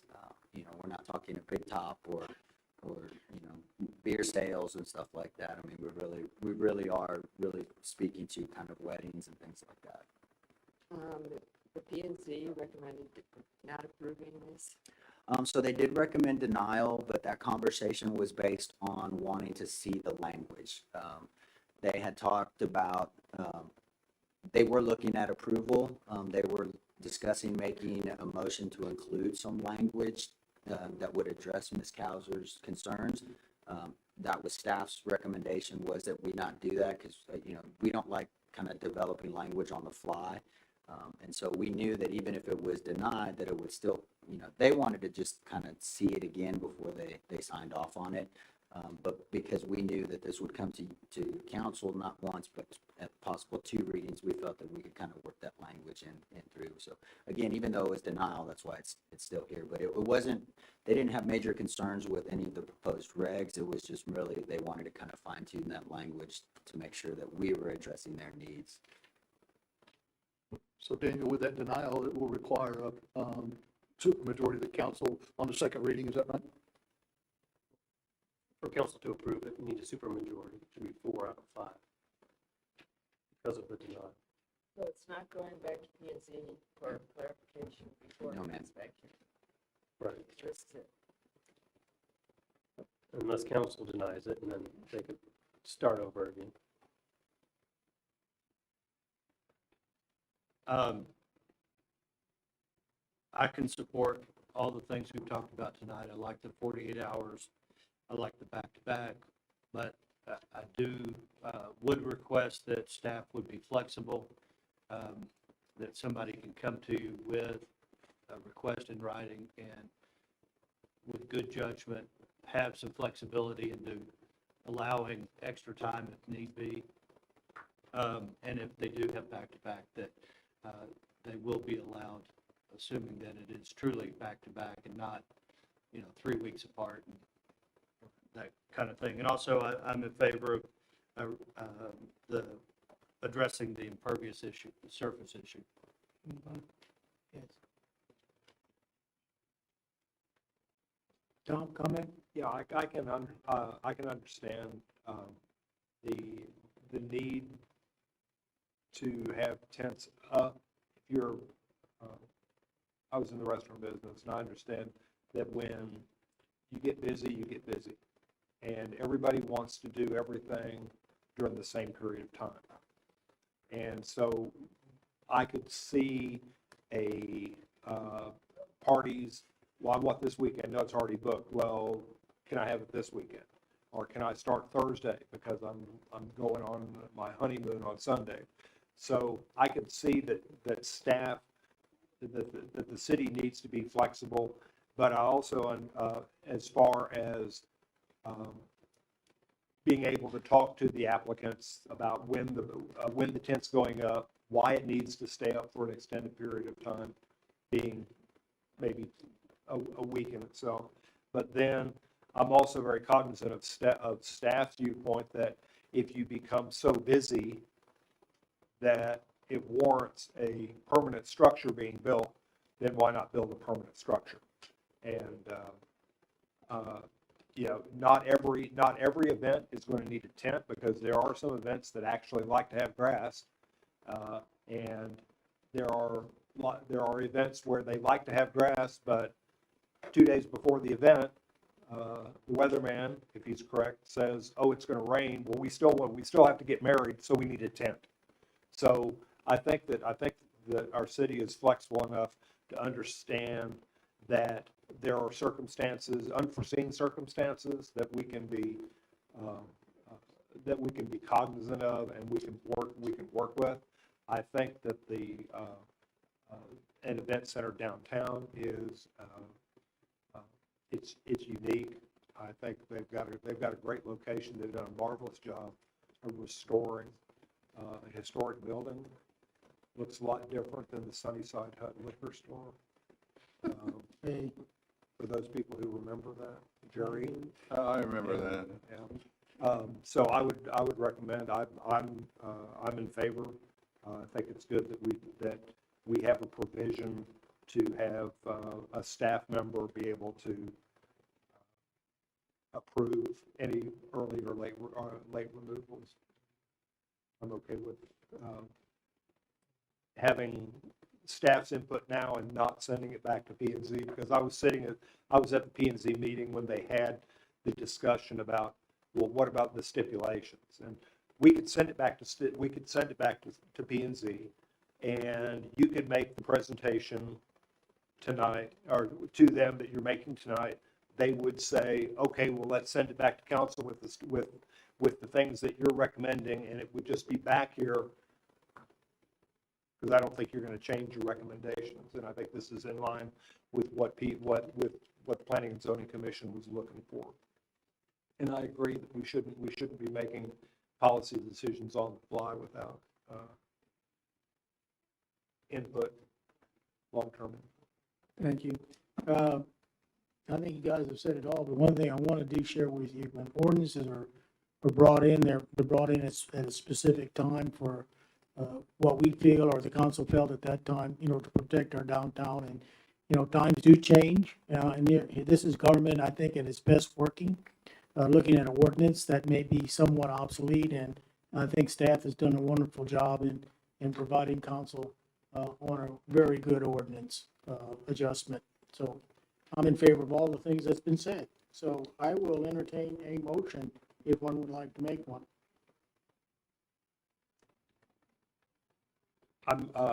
Mayor, I think we need to bring this back for second reading. Okay. Okay. Put it on the agenda for second reading next meeting. To include the recommendations from Jason. Do we, some sort of a formal motion on that, Daniel? It's just back for a second reading. That's sufficient. Okay. Okay, thank you. Okay, we have a motion by Tom. Do I hear a second? Second. We have a second by Jerry. Any further discussion? There being none. All those in favor? Aye. Opposed? Motion carries. Thank you. Moving on to 8B, consider the approval of ordinance 2021-27, amending the zoning ordinance of the city to approve an amendment of the planned unit development pertaining to 32.55 acres of land located at the southwest corner of Friendship Lane and South Eagle Street, situated in the city of Fredericksburg, Texas, Z2117. First of two readings. The city council may waive the second reading. Jason, you're a busy man this evening. Yes, sir. So moving through, as you recall, we did a planned unit development district for this approximately 30-acre tract on the south side of Friendship Lane. This is a mixed-use development, and they were utilizing a base zoning of our MU2. In that zoning district, we allow maximum building heights at 38 feet.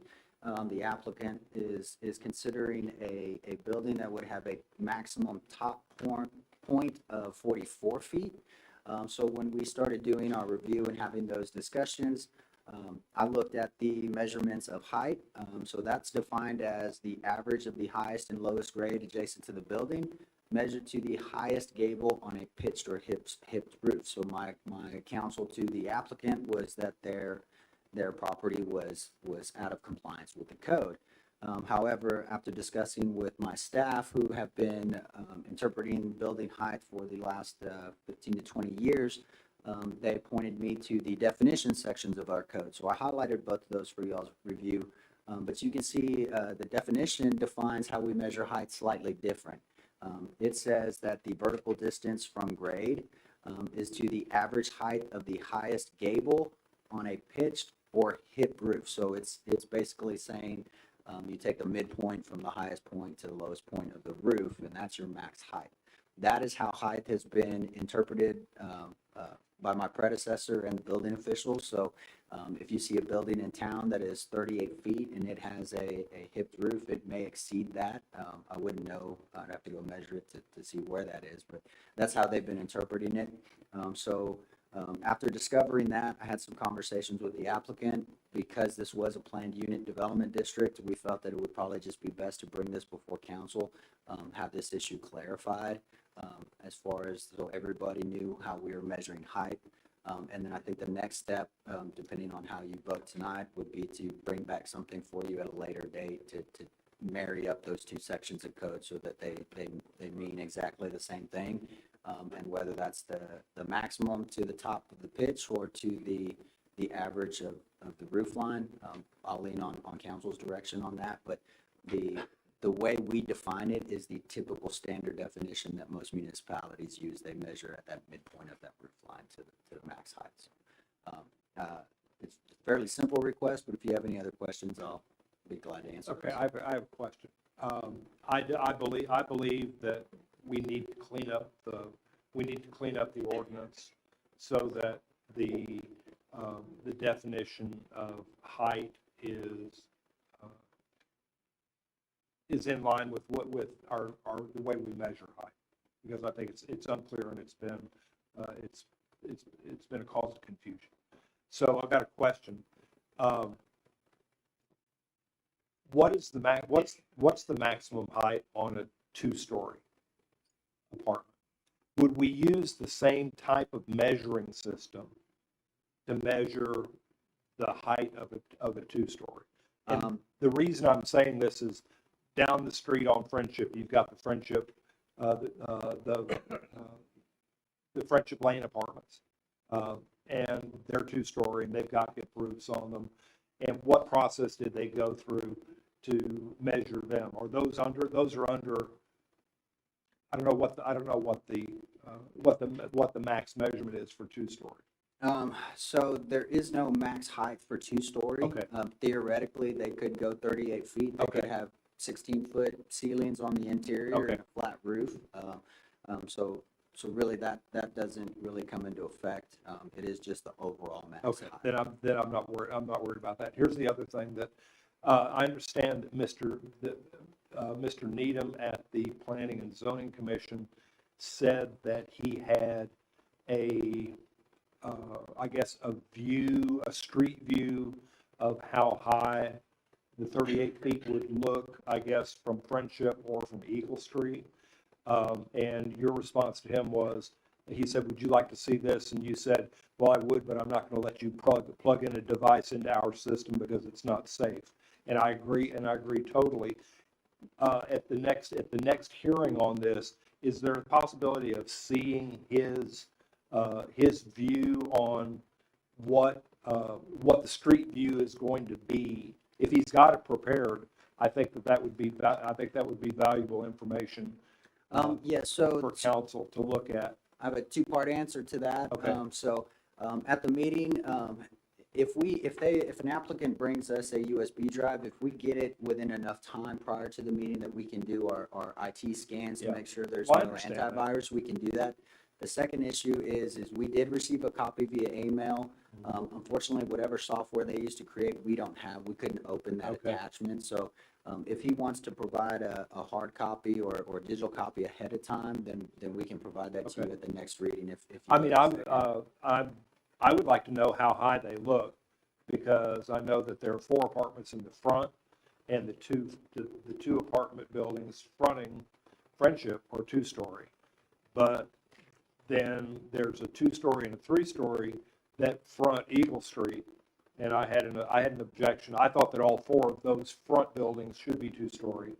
I'd just like to know, and I do understand that the grade of the land that the development is going to sit on does drop. So from Friendship Lane to the back where some of the apartments are going to be, it's higher at Friendship Lane than it is in the back. So maybe the 44 feet isn't an issue there, but it would sure be nice to be able to look and be able to say, oh, well, that's not really an issue. Okay.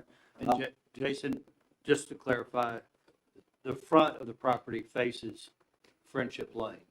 Yes, the two, so if you recall, I think I may have a site plan in here in this packet that still shows. So Tom's comment about a 2-story and a 3-story being on the front is not accurate, because those are on the side on Eagle Street. They're not on Friendship Lane.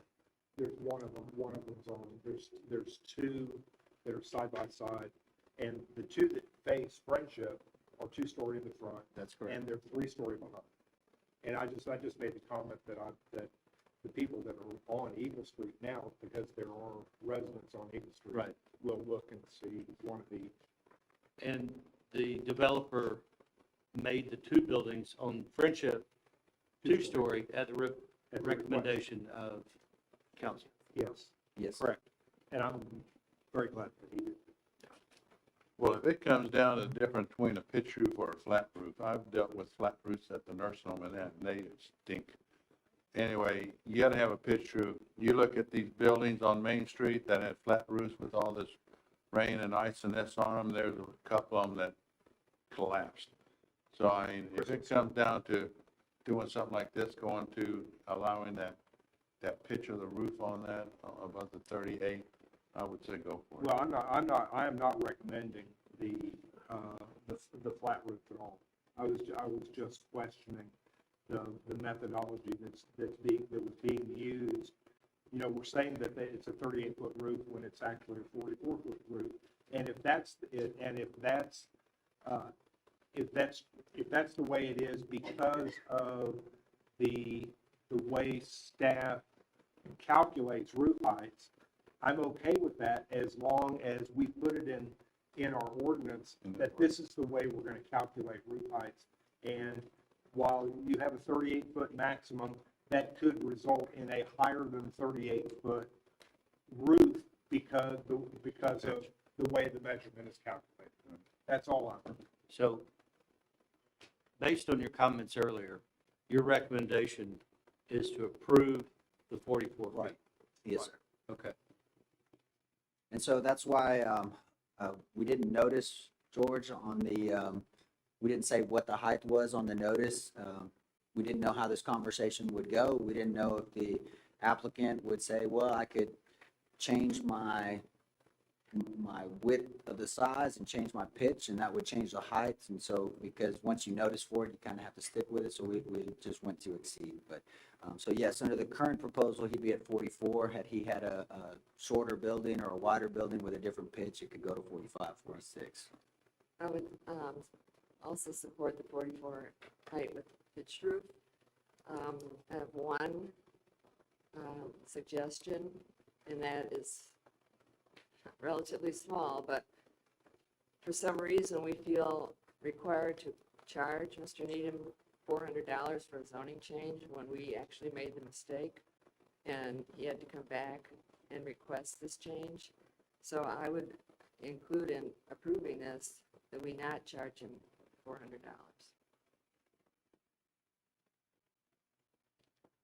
Jason, I don't know if you indicated you made a mistake.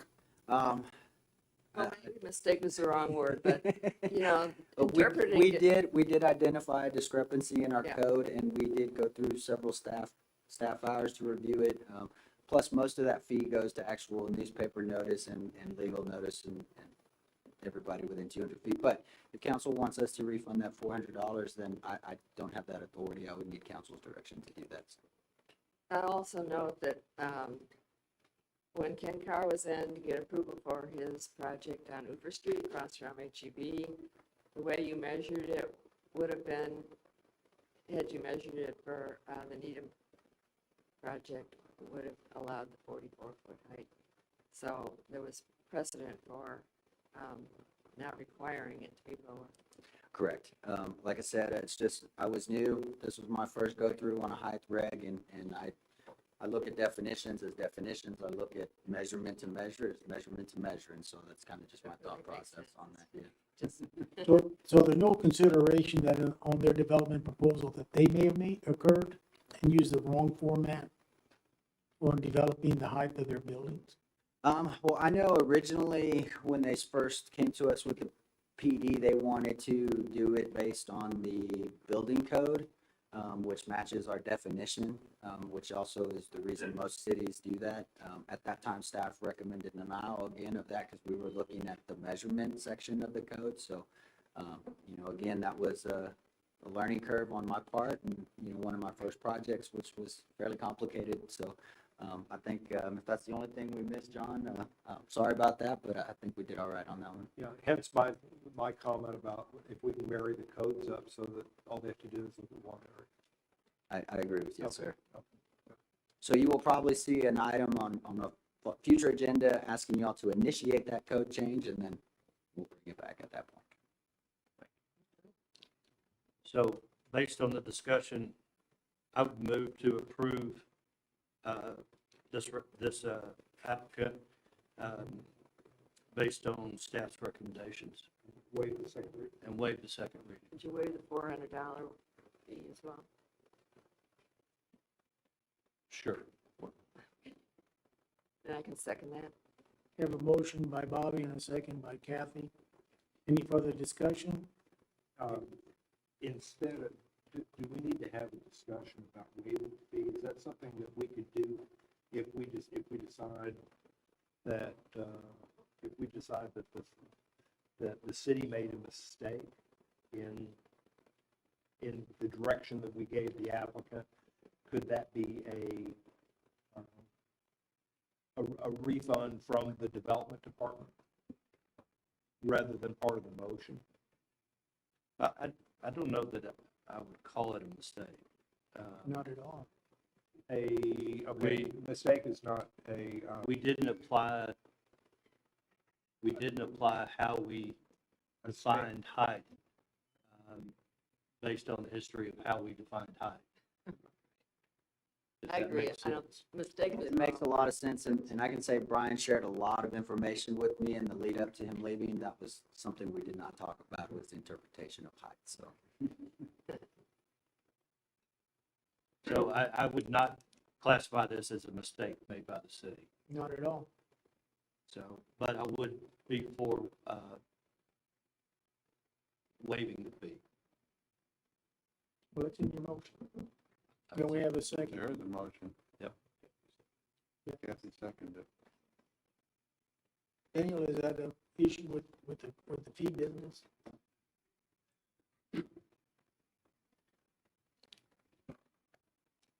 I don't know that I would call it a waiver of the fee.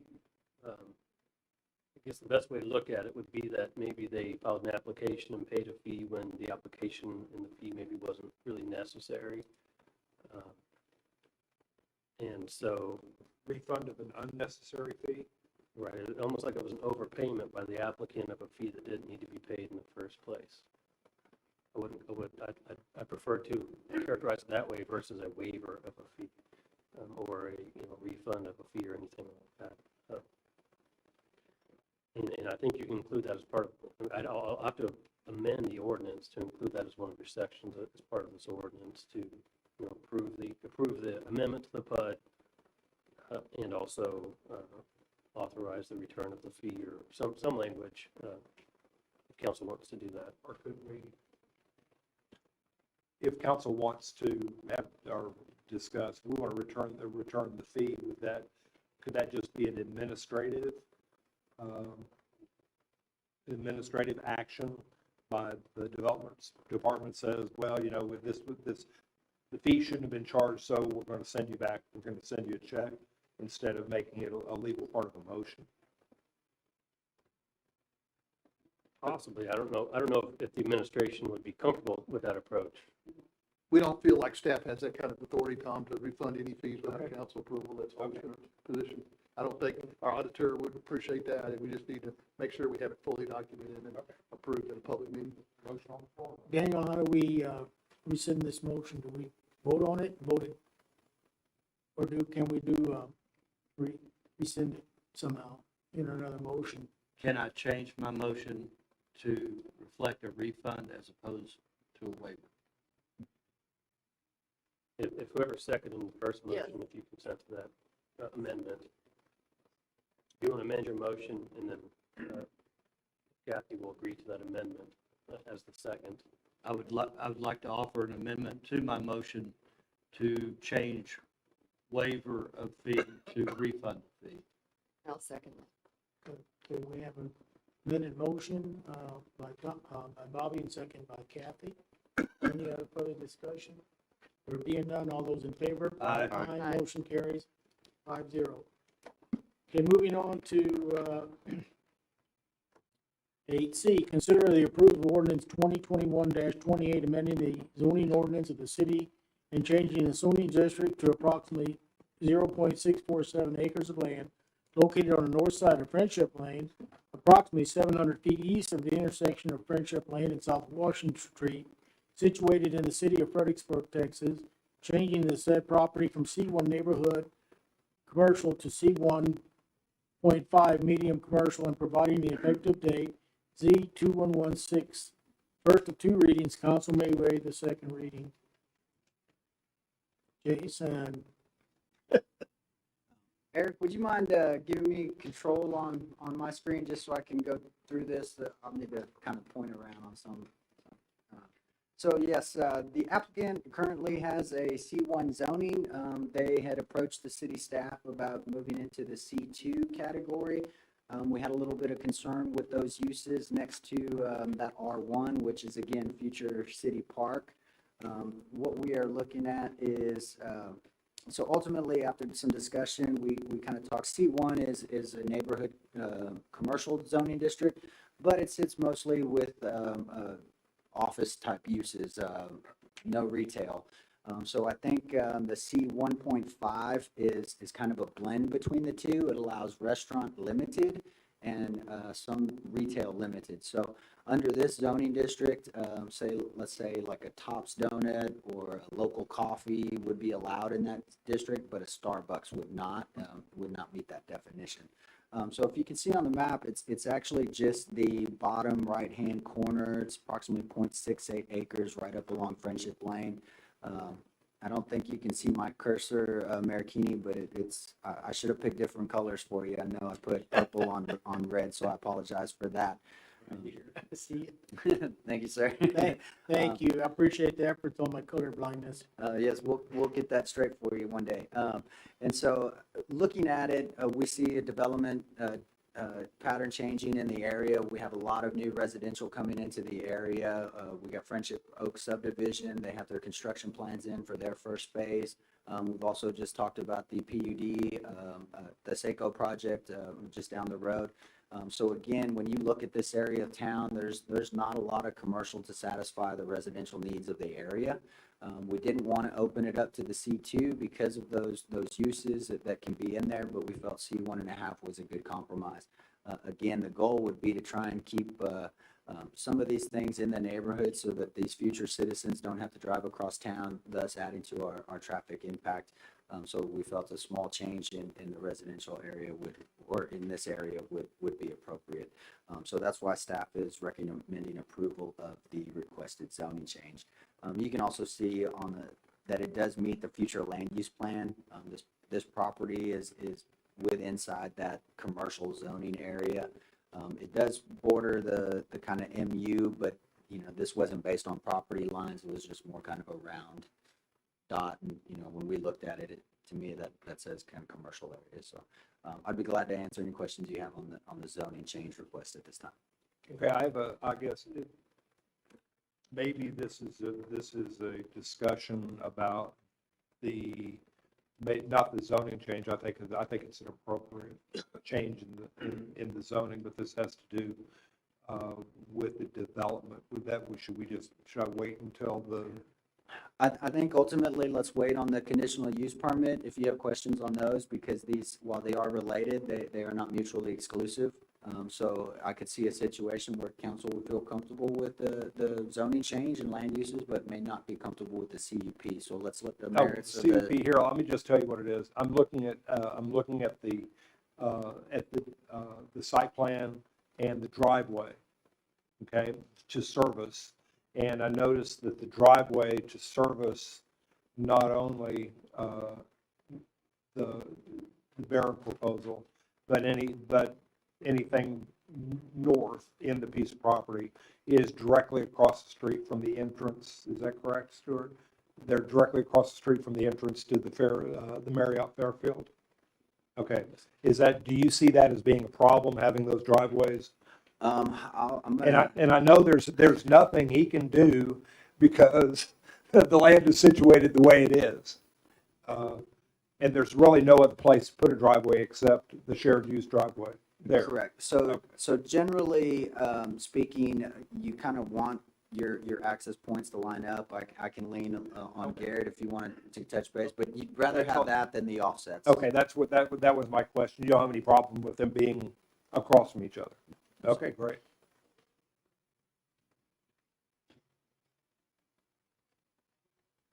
Bobby, I'm fine with it. Now I'm ready to make a motion. well, before you do, let's see if anybody else. Jerry? Sounds good. No, I think going to the C1.5. Judy, you planning on moving your liquor store in there? Okay.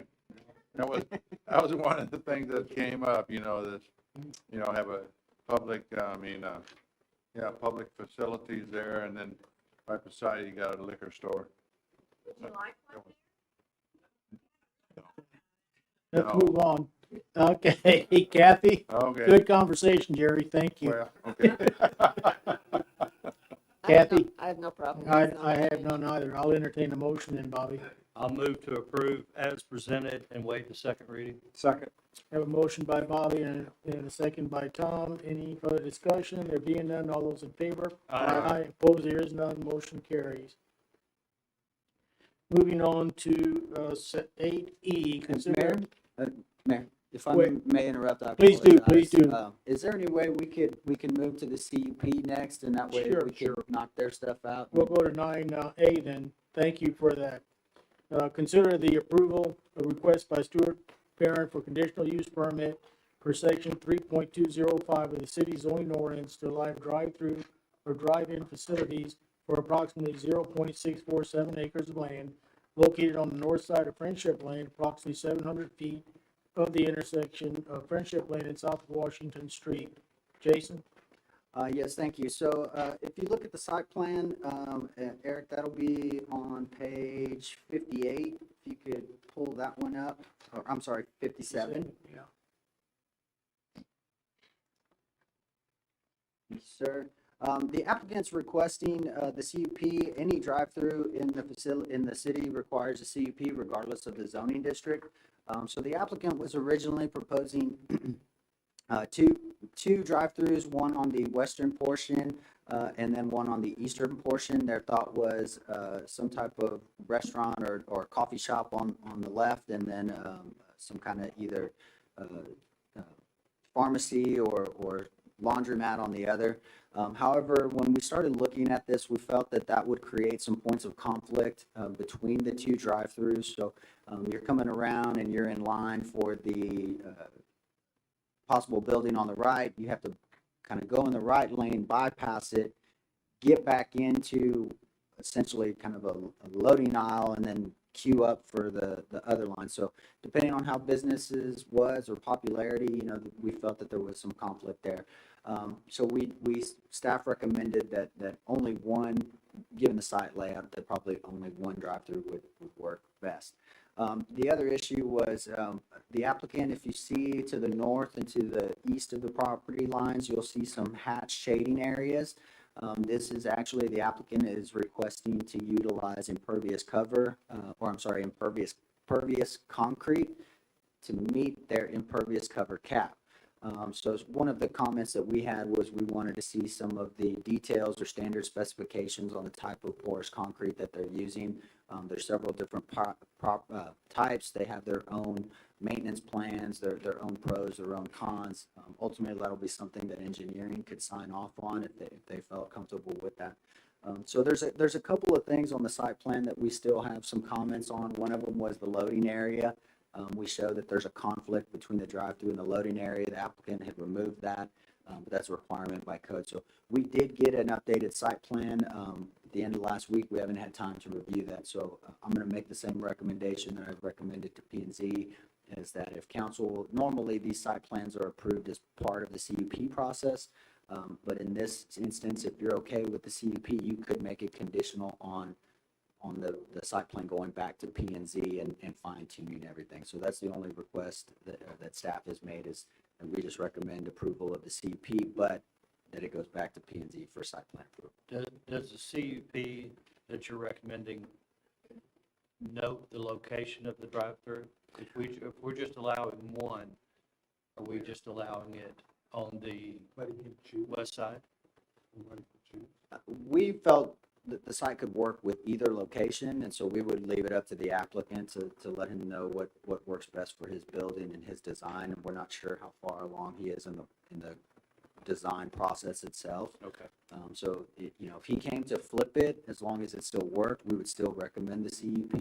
Again, for the use and what we're proposing there, staff can support that. But again, I must say we only support one, and that was P&Z's recommendation. That's all. So I've got a question. Is pervious concrete an oxymoron like affordable luxury housing? No, but it is a real thing. Okay. Yeah. Can Stuart, would you explain what porous concrete is?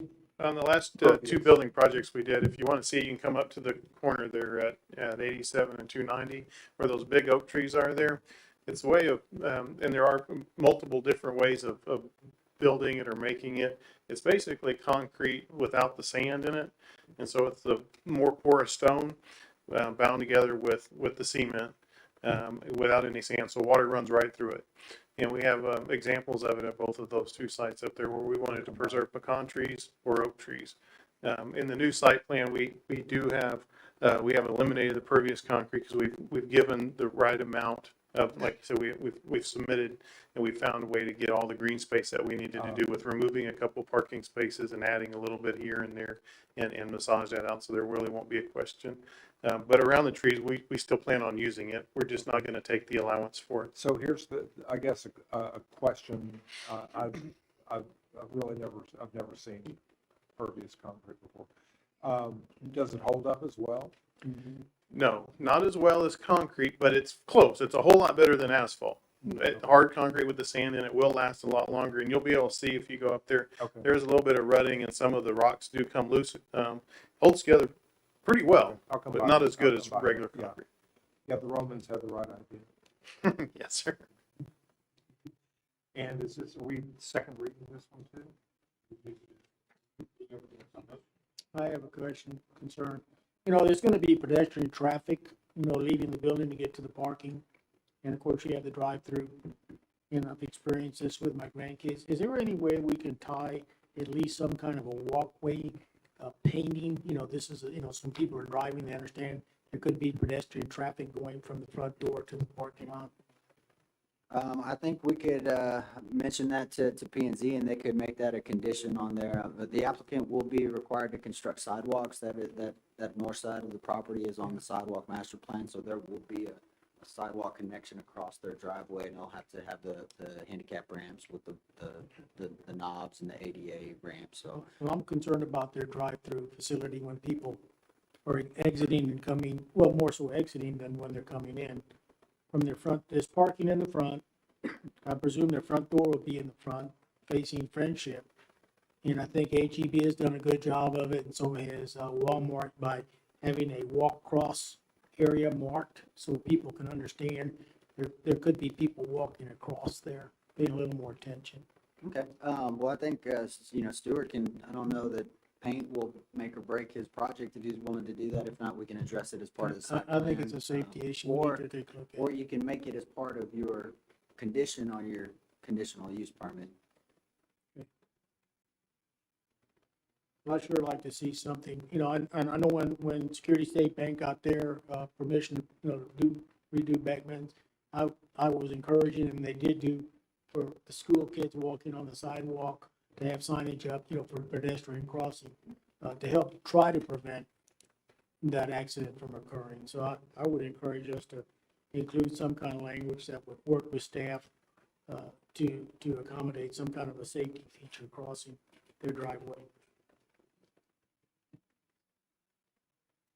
That's all I got. Anybody else? And I can't make the motion, I can only second it. That's that impervious concrete? Impervious concrete? Okay. It's a Rice cool. Krispie. Yeah. Yeah, it looks like something my wife eats, those Rice Krispie things. Okay. They're not good. Well, I will entertain a motion, and hopefully it will include that, but if not, we shall move on. I'll make a motion to approve the conditional use permit as requested and send it to P&Z for. As requested, or with the one drive-through as recommended? one drive-through, yeah. P&Z. Okay, I thought that was agreed to, yeah. Would you want to one drive-through. include any kind of safety factor for Yeah. it? If you would. And with striping or whatever, safety factor for pedestrians not to be hit by drive-through traffic. And you did include the site plan go back to P&Z, correct? Just I did. Yes. thank you. I just want to make sure everybody's clear on that. Thanks. Okay, we have a motion by Kathy. Do I hear a second? I'll second. Second by Tom. Any further discussion? There is none. All those in favor? Aye. Aye. Aye. Opposed? There is none. Motion carries 5-0. Okay, now we're gonna run back up to E. If that's okay, consider the approval of resolution 2021-13R, allowing for the submittal of full application with the Texas Water Development Board for project funding through flood infrastructure funds, North Lano Storm Sewer Project. And I know Mr. Bunn's already standing there. So Garrett? Good evening, Mayor and Council. Garrett Bond, City of Fredericksburg Engineering Department. Back in March of 2020, the Texas Water Development Board put out a call for projects, drainage projects specifically, under a new program called the Flood Infrastructure Fund. So in response, city staff submitted 2 project applications for projects that ranked within the top 10 of the city's 2016 drainage master plan. The first project we titled the Flood Early Warning System Project, which would have involved the installation of automatic floodgates at 5 low water crossings throughout the city. And the second was the North Llano Storm Sewer Project, which we're discussing tonight. It basically addresses a long-standing drainage issue near the intersection of North Llano and College Street, all the way down to the city cemetery. So as you may recall, I guess about the same time last year, the Flood Early Warning System project was awarded funding. However, as we went through project implementation, a number of major issues arose, primarily with impacts to the historic district. So ultimately, that project was withdrawn. So we let Texas Water Development Board know about that. And we kind of shifted our focus to the North Llano project. A couple months ago, the Texas Water Development Board indicated that some additional funding was available. So they requested that the city submit a full application for the North Llano project. So basically, the resolution before you tonight is a resolution of support, providing some additional details on how we would propose to fund that project. It is required for the city's full application, which is due on November 1st, so a pretty quick turnaround again, which we're getting used to. But just to go over the project details, there is an exhibit in your packet on page 75. But what it would involve is the installation of storm sewer inlets at the intersection, again, of North Llano and College Street to capture the water that's coming from the west around the middle school, and also water that's coming down North Llano. So it would capture that water and then pipe it down North Llano to the bridge near Schubert Street and into Town Creek. So as part of the project, we would have to do a flood analysis to prove that we're not adversely impacting that section of the creek between the bridge and the area where it currently outfalls near the city cemetery. So the overall project cost is currently $2.6 million. Again, this is phase one of a larger project that was included in the master plan. Part of the reason that the project, I think, was ranked number 7 because the overall project cost was around $15 million. So this is a little smaller project to try to make some benefit or improvements in that area. As currently presented and working with the Texas Water Development Board, it sounds like they're willing to recommend award of 15% of the project costs in grant funds. And then similar to the flood early warning system, it would be a loan for the remainder with 0% interest for up to 30 years. So again, that could be paid as part of the drainage utility fund. There would need to be a revenue bond passed if project funding is awarded. So basically, we're recommending approval of the resolution tonight with the understanding that if and when the project funding is awarded, we would come back before you and talk about some more project specific details. So with that, be happy to answer any questions. Jerry? I just, I drive that Llano Highway a lot, driven it a lot, and a lot of rain and that. I just can't remember, unless there was just a deluge, that water was that deep right there. All of it runs down to Lincoln and then goes kind of down, Hey, I think Jeanette Hormuth. Okay. Do what? Thank you, Jeanette. Oh. She deals with a lot of the issues. It affects you? Oh, big time. Yep. Oh, really? Okay, we used to ride bikes in there and we saw how much blood we could get out of our knees. Okay, well, I'll listen to it. If there's a problem down there, I don't know that part of it, but Well, I have seen it, but. There's a huge problem when it rains, even a little bit, but if it rains a lot, I won't drive my car through there. I mean, I've seen cars, it's almost over the hood, the water. Over the hood? The water. Because it all goes down that way and then it turns down College. That's Jeanette's Right. house. Keeps going. But it's a huge lake. I think it was the #1 drainage problem in our drainage plan. Well, it would have been if it weren't for the cost. The cost is what brought it down. So That's how we came up with this phased approach to address it. Tom? I think that if you look at the map on page 75, Garrett, I guess this is the drain field of the water that's flowing into Town Creek. Yeah, well, that's the watershed that drains to this problem area. And then you can look further downstream, you can see how this would benefit that entire area. Well, my issue is I've seen the area when there's been heavy rainfall, and it's really we need to do something. So I think one of the financial issues that we've got to think about here is I believe everybody is agreeable that this part of town needs that we've needed to do something in this part of town for a long time. And the issue has always been cost. So the issue that I see right now is that with continued development, that is going to force more water. It could force more water into this area. I believe that it's appropriate that we use the city's debt service capacity, okay, and if we get a zero interest loan for 30 years, it just becomes something that we put in the budget, and we are addressing a problem that we need to address.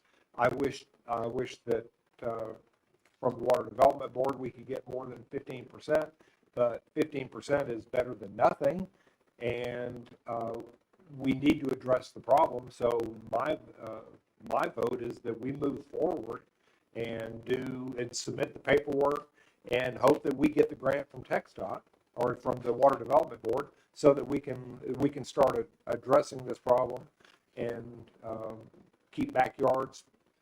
I'm not going to say we're going to keep backyards in the neighborhood from flooding, but maybe alleviate some of the water that's going into residential areas and help us divert it. So I'm in favor of it. Kathy? I'm very much in favor of it. Bobby? I am in favor of it. Will this take away the splash pad on 16 North when I drive through it? In the smaller events, yes. During big events, there's still be And some you know water. what I'm talking about, right? I do. Yeah. Another question, Garrett, is does this water just go down College, or does it also go down, what is it, Orchard? No. Oh, Center Street. No. Well, I mean, the majority of it goes down, I think that's north, it goes down Center, turns on North Adams, down to College, and then heads east. So the other thing I wanted to mention, we do have the North Atlanta Waterline Rehab Project that we discussed during the budget workshop.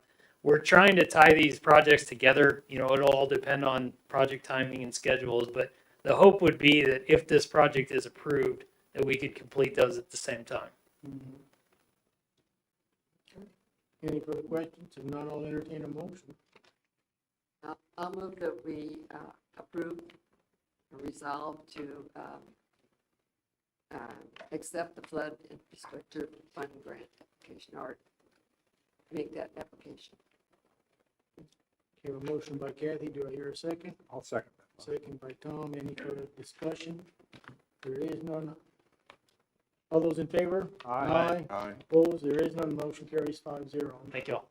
Thank you, Garrett. Okay, consider the approval and award bids, the lease purchase financing to Signature Public Funding Corporation for the following. A fire pumper tanker for the fire department in the amount of $550,000. Vehicles and equipment for various city departments in the amount of $1,409,690 and wow, 38 cents. That was the tax. You know, that's so sad. I know, could have rounded it a little bit. Good evening, Mayor and Council.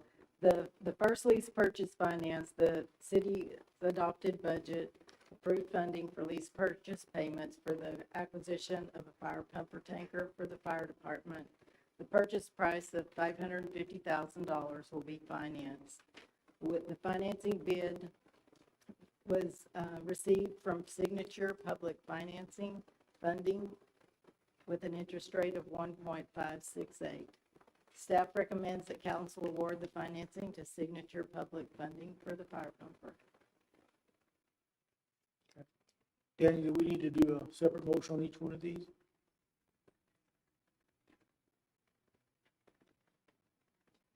I would, because when we do the loan, when we do the loan paperwork, we typically have to attach a copy of the resolution, so I'd recommend doing them independently. Okay, so we'll stop at that and entertain a or questions from council on this. If not, I'll entertain a motion on BI. Mayor, I will make a motion that we award the financing of the fire department pumper truck to Signature Public Funding Corporation at an annual interest rate of 1.568%.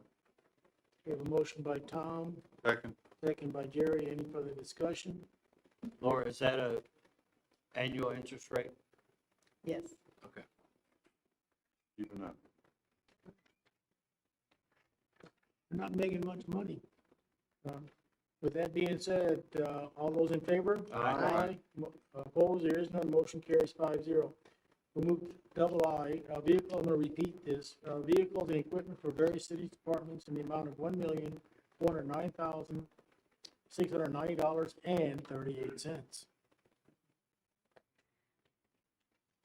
The fiscal year 2022 adopted budget also approved funding for lease purchase payments for the acquisition of vehicles and equipment, including a generator for City Hall Central Fire Station, which will be funded between several funds: the general fund, fire, street development service, and engineering, electric, water, sanitation, and emergency management funds.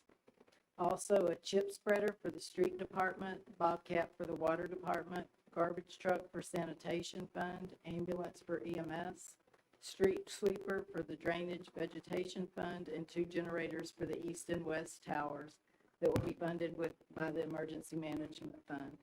The purchase price of $1,409,690.38 will be financed. The financing bid was also received from Signature Public Financing with an interest rate of 0.975. Staff recommends that council award the financing to Signature Public Funding. Thank you, Laura. Any questions? How many years? 8? The vehicles and equipment is a 3-year lease purchase, and the fire truck is 8 years. I think it's, wow, an interest rate of 0.975. These people, they're out in the marketplace, competing for these small bids. They're going to make $13,000 over the life of this thing. So it sure benefits the citizens of Fredericksburg by having such a low interest rate. Any further discussion? Jerry, Kathy? If not, I'll entertain a motion. I'll move to approve as presented. We have a motion by Bobby, second by Kathy. Any further discussion? There being none, all those in favor? Aye. Opposed? There is none. Motion carries 5-0. It's amazing how in October we have just spent $2 million. New budget. New budget, new year. Good. Good, they need it, they need it. Yeah. They need the equipment to do the job. They got to start building the fire truck. Yeah. Takes a while. Good point. Okay, moving on to C, consider the request for proposals, RFPs for the updated city's comprehensive plan. Mr. Jason Lux, you're up again, sir. Boy, you got a job tonight. Yes, sir. It's what we enjoy. So pretty easy request tonight. I have submitted a draft RFP that we'd like to send out to start receiving requests for proposals. In my timeline on that RFP, we'd be looking at probably getting that out in the next 30 days and then giving them another 30 to 45 days. We are around the holidays, so I wouldn't want to do a typical 30-day turnaround. Give folks a little extra time to put their proposals together. So if you have any questions on the RFP or the comp plan, I'd be glad to answer those right now. I've got a question with the RFP. We send the RFP out, and let's say that they're due back by February. Are we with the once we choose the firm, how long are we, well, we're gonna take 9 months, we're gonna take a year? And the reason I say this is, my feeling is with the comprehensive plan is we need to take as long as it takes us to do the job that's in the best interest of the city of Fredericksburg, which means I don't think we need to have a hard deadline. We have to have it done by this date. So generally, once we release that and we choose a client or choose a vendor, we will take some time to negotiate that contract. You'll get voted on that, but the process itself is anywhere from 18 to 24 months. Okay. Generally, they're around 18 months to completion as far as you have a full year of public hearings, feedback, input, drafts, revisions, and then bring it back to the table and redraw. And then, after that's completed, like I said, 18 to 24, because, depending on the recommendations or the changes or the language in that, there may be some discussion with council. So, yes, we don't have any hard deadlines at this point. Now, obviously the vendor's going to set some deadlines because they're not going to want to open-ended because their bid's going to be based on a certain amount of man hours. So that'll be something to keep in consideration. So did you have a recommendation? Because the recommendation on page 86 is to add single-family residential. I saw that. I'm not sure what happened with that. We recommend approval of the RFP and permission to start advertising on that one. So one, Tom, one of the driving factors for the time, the schedule is the public input process. And our feeling in previous conversations with the council is you want to have an extensive public input process. We've got a lot of growth-related issues facing the community. We don't want to cut that off. And so I would say it'd be closer to 2 years versus 18 months. Yeah, I think that's what the last one said. Yeah. And the other thing to get ready for is following the comprehensive planning process, there will be a number of regulations that will be coming forward that will be recommended as that process. There'll be setback regulations, ways that we can maybe change our code to accommodate more affordable housing. There's just a variety of different issues that will be identified that will require council action following the adoption of the plan. So, and a lot of that's going to come out of the public hearing too. Any other questions or concerns? If not, I'll entertain a motion. I'll move to approve as presented. Second. Have a motion by Bobby and a second by Jerry. Any further discussion? There being none, all those in favor? Aye. Aye. Opposed? There is none. Motion carries. 5-0. Going to section 10, city manager report. That'll be A, STR update, B, COVID update, and C, the October 25th work session. okay, Mayor and Council, first off, an update on our short-term rental regulations and various other issues related to short-term rentals. Today, we released a request for proposal for STR software services. That is being coordinated by the Finance Department, Janelle in the Finance Department. We work closely with Daniel in drafting the RFP. And again, that includes the permitting process, the code enforcement report, code complaint reporting process, hot collections, a variety of other software issues that are currently being provided by Avenue Insight. We have not been satisfied with the services of Avenue Insight, so we're going to be recommending to change vendors. So you can look forward to that recommendation coming forward to the council in the next couple of months. But we have released the RFP as of today, so I wanted to report that. Second is the mayor had suggested to me, I think, a really good recommendation that with all the different issues and information circulating on short-term rentals and the ordinance we're developing, that staff should prepare maybe a 1 to 2 page fact sheet. I think that would be to simplify this, make sure the information getting out is factual and a lot easier for the public to understand. So we will start working on that through Daniel and Jason and I, and hopefully in the next week or so we'll develop. He indicated a 1 page fact sheet. I'm not sure we can get it down to 1 page, but maybe 2 pages, 1 or 2 pages, basic facts and figures on the short-term rental issue in our community. So we'll start working on that. And last but not least, if you'll recall in the earlier discussions on the changes to our STR regulations, we mentioned that not only the zoning ordinance will need to be changed, but there's a couple of other ordinances that we're looking at changing. One being the noise ordinance, and second being the fire code regulations regarding fire pits. We would like to proceed with those two ordinances covering fire pits and noise, and there's no reason to wait for the zoning ordinance. Those are separate issues. And so staff, we're currently working on those two ordinances, and we would like to, if it's okay with the council, to bring those forward for your consideration the second meeting in November, so we could go ahead and deal with noise and fire pit issues and not wait for another 3 or 4 months on the zoning changes. So if you're okay with that, we'll put that on your agenda for November 15th. That's really all we have. We're again working on the comments from the council that you made at their last work session, redrafting and revising the zoning regulations, and be glad to respond to any questions that you might have. Any questions regarding what I reported on or anything? Okay. So I think you all are aware we're making a lot of progress regarding addressing COVID cases in our community.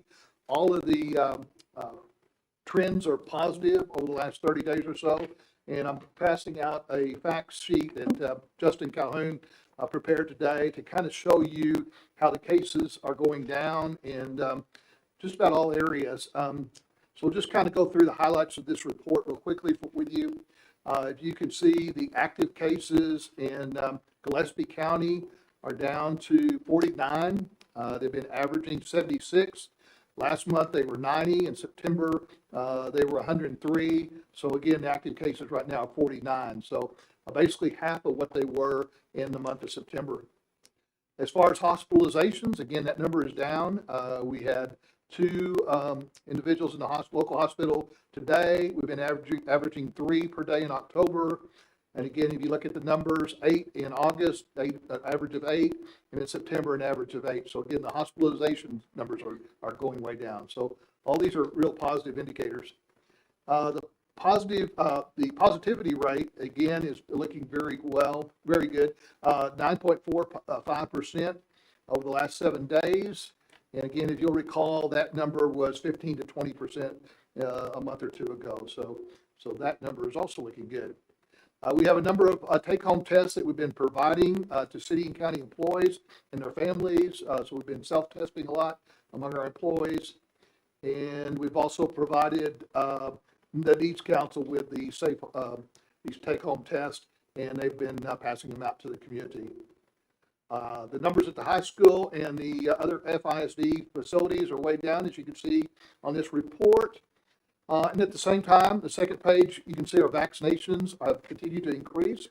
We have almost 15,000 residents of Gillespie County who have now received at least 1 dose of the vaccine. And fully vaccination stands at 13,326.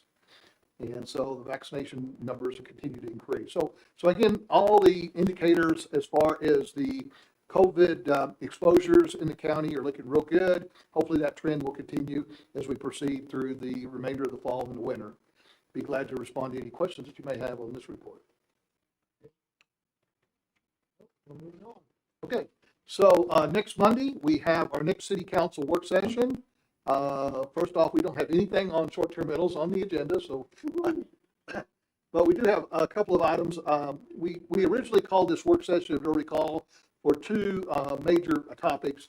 One is we have Laura and Tammy have been working with our salary consultant on employee salaries, and we will have the salary study results to present to the council and discuss at your October 25th work session.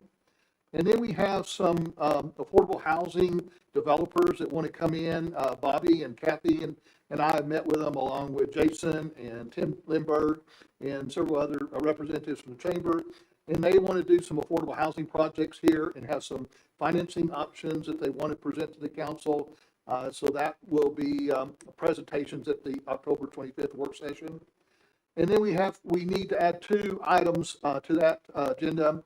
One that Jason reported on tonight, the second public hearing on the Post Oak Road annexation. In order to meet the schedule for that annexation, we need to add that second public hearing to this meeting.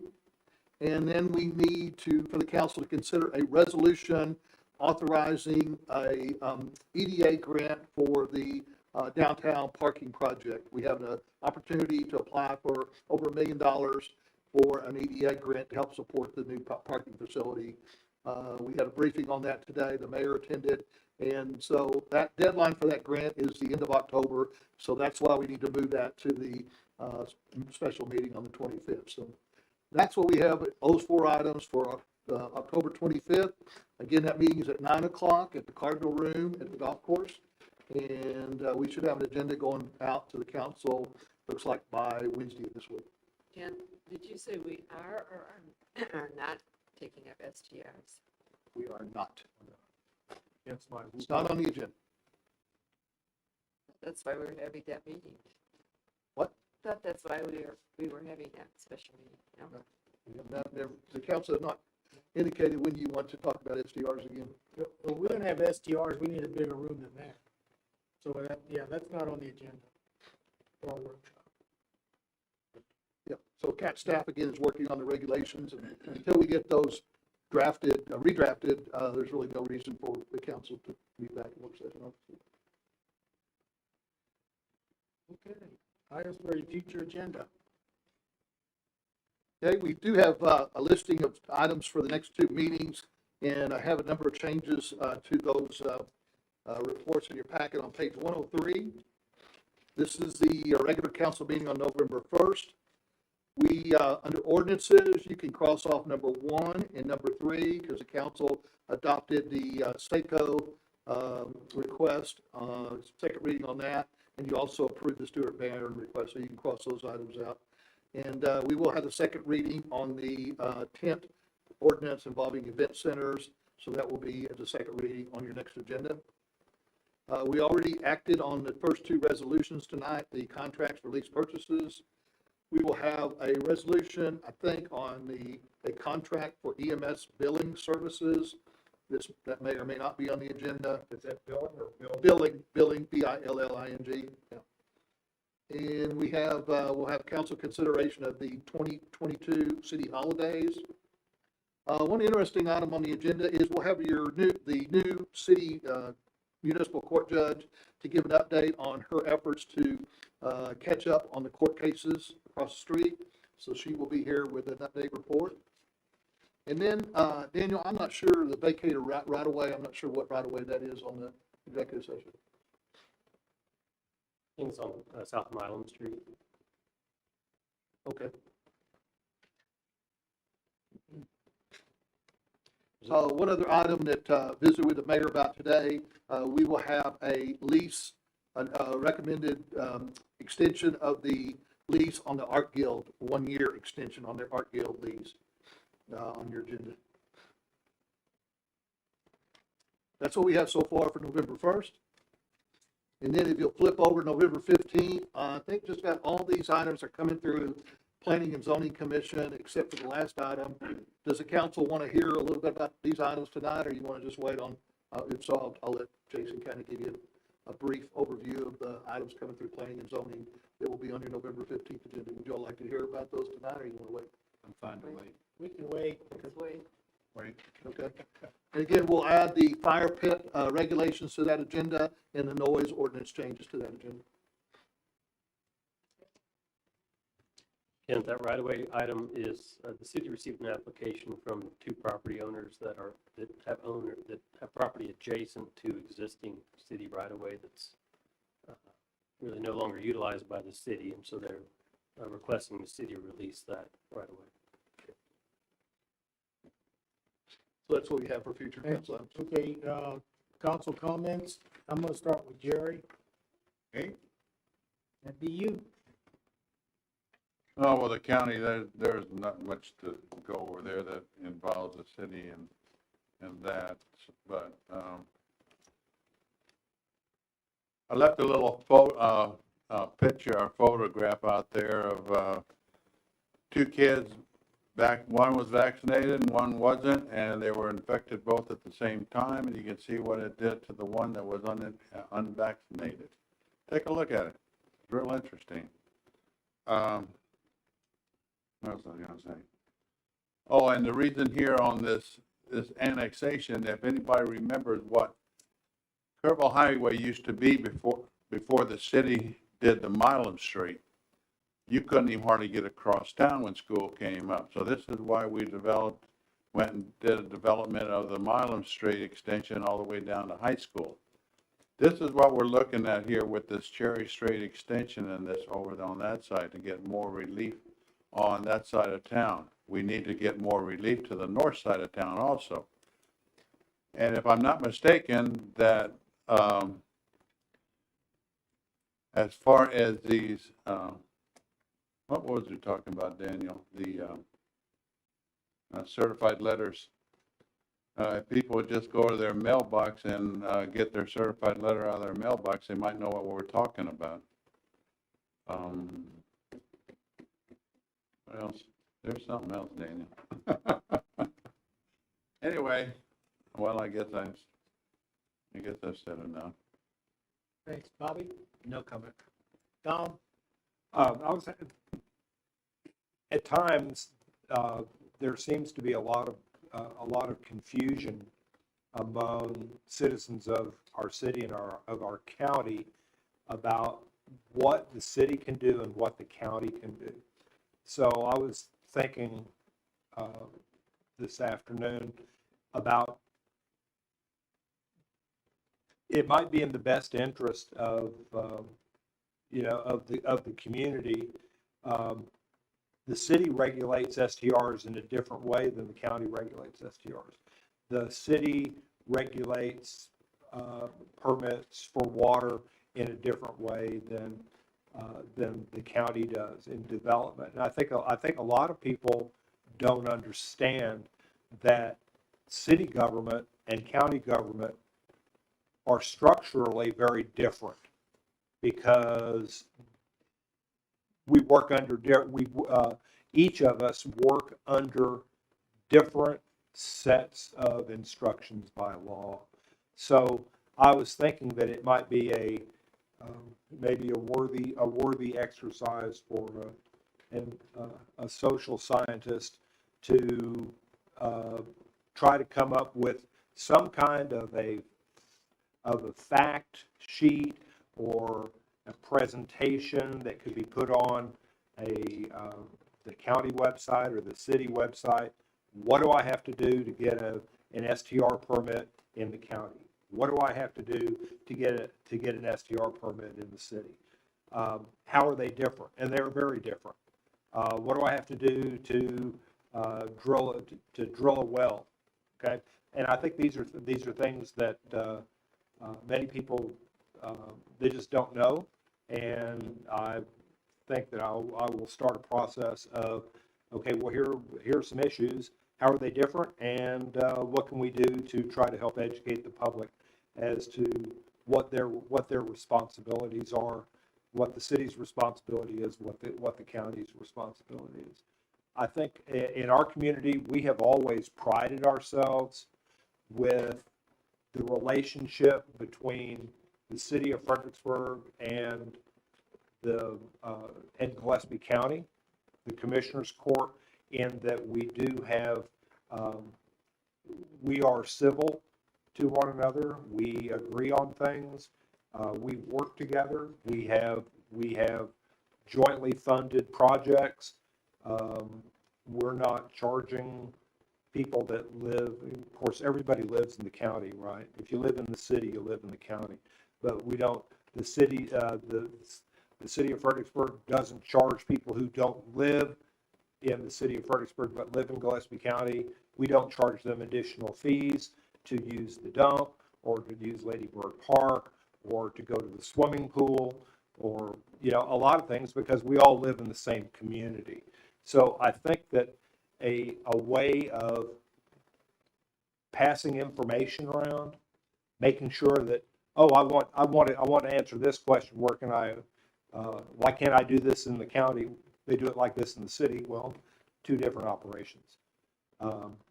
I believe that we have a good working relationship. I want to maintain that, and I think in this day and age, it's more important than ever that people get accurate information. because there's a lot of inaccurate information floating around. It's a lot easier to get inaccurate information than it is accurate information. So we are blessed to live in the community that we have now. Thank you, Tom. Kathy? No comment. I have only one comment. I'm going to encourage anyone who's here this evening or listening to think about mentoring in our school system. There's a dire need for mentors. There's also a dire need for the Otter program, which is where I'm fixing to get into because you get to read the little rugrats, which I think is very enjoyable to do so. So if you're out there, you're listening, do consider that as a community volunteerism, and I know the kids would appreciate it as well. With that being said, that's all I've got. So we'll move on to executive session. The city council will recess an open meeting and reconvene an executive session pursuant to Texas Government Code Section 551.071, consult with an attorney. A, receive legal advice on Texas case law concerning short-term rental, regulations by municipalities, application of conditional use permits to short-term rental uses, and application caps for short-term rental uses, 551.071. I'll entertain a motion to go from regular to executive I session. move we go out of regular into executive Have a session. motion by Jerry, Second. have a second by Tom. Any further discussion? There is none. All those in favor? Aye. Aye. Opposed? None. So pass 5-0. We will take a 5-minute recess.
If you wish. Okay, with that being said, we have a motion by Bobby to adjourn. Do I hear a second? Have a second by Kathy. Any further discussion? There being none, all those in favor? Aye. Opposed? There is none. Motion carries 5-0.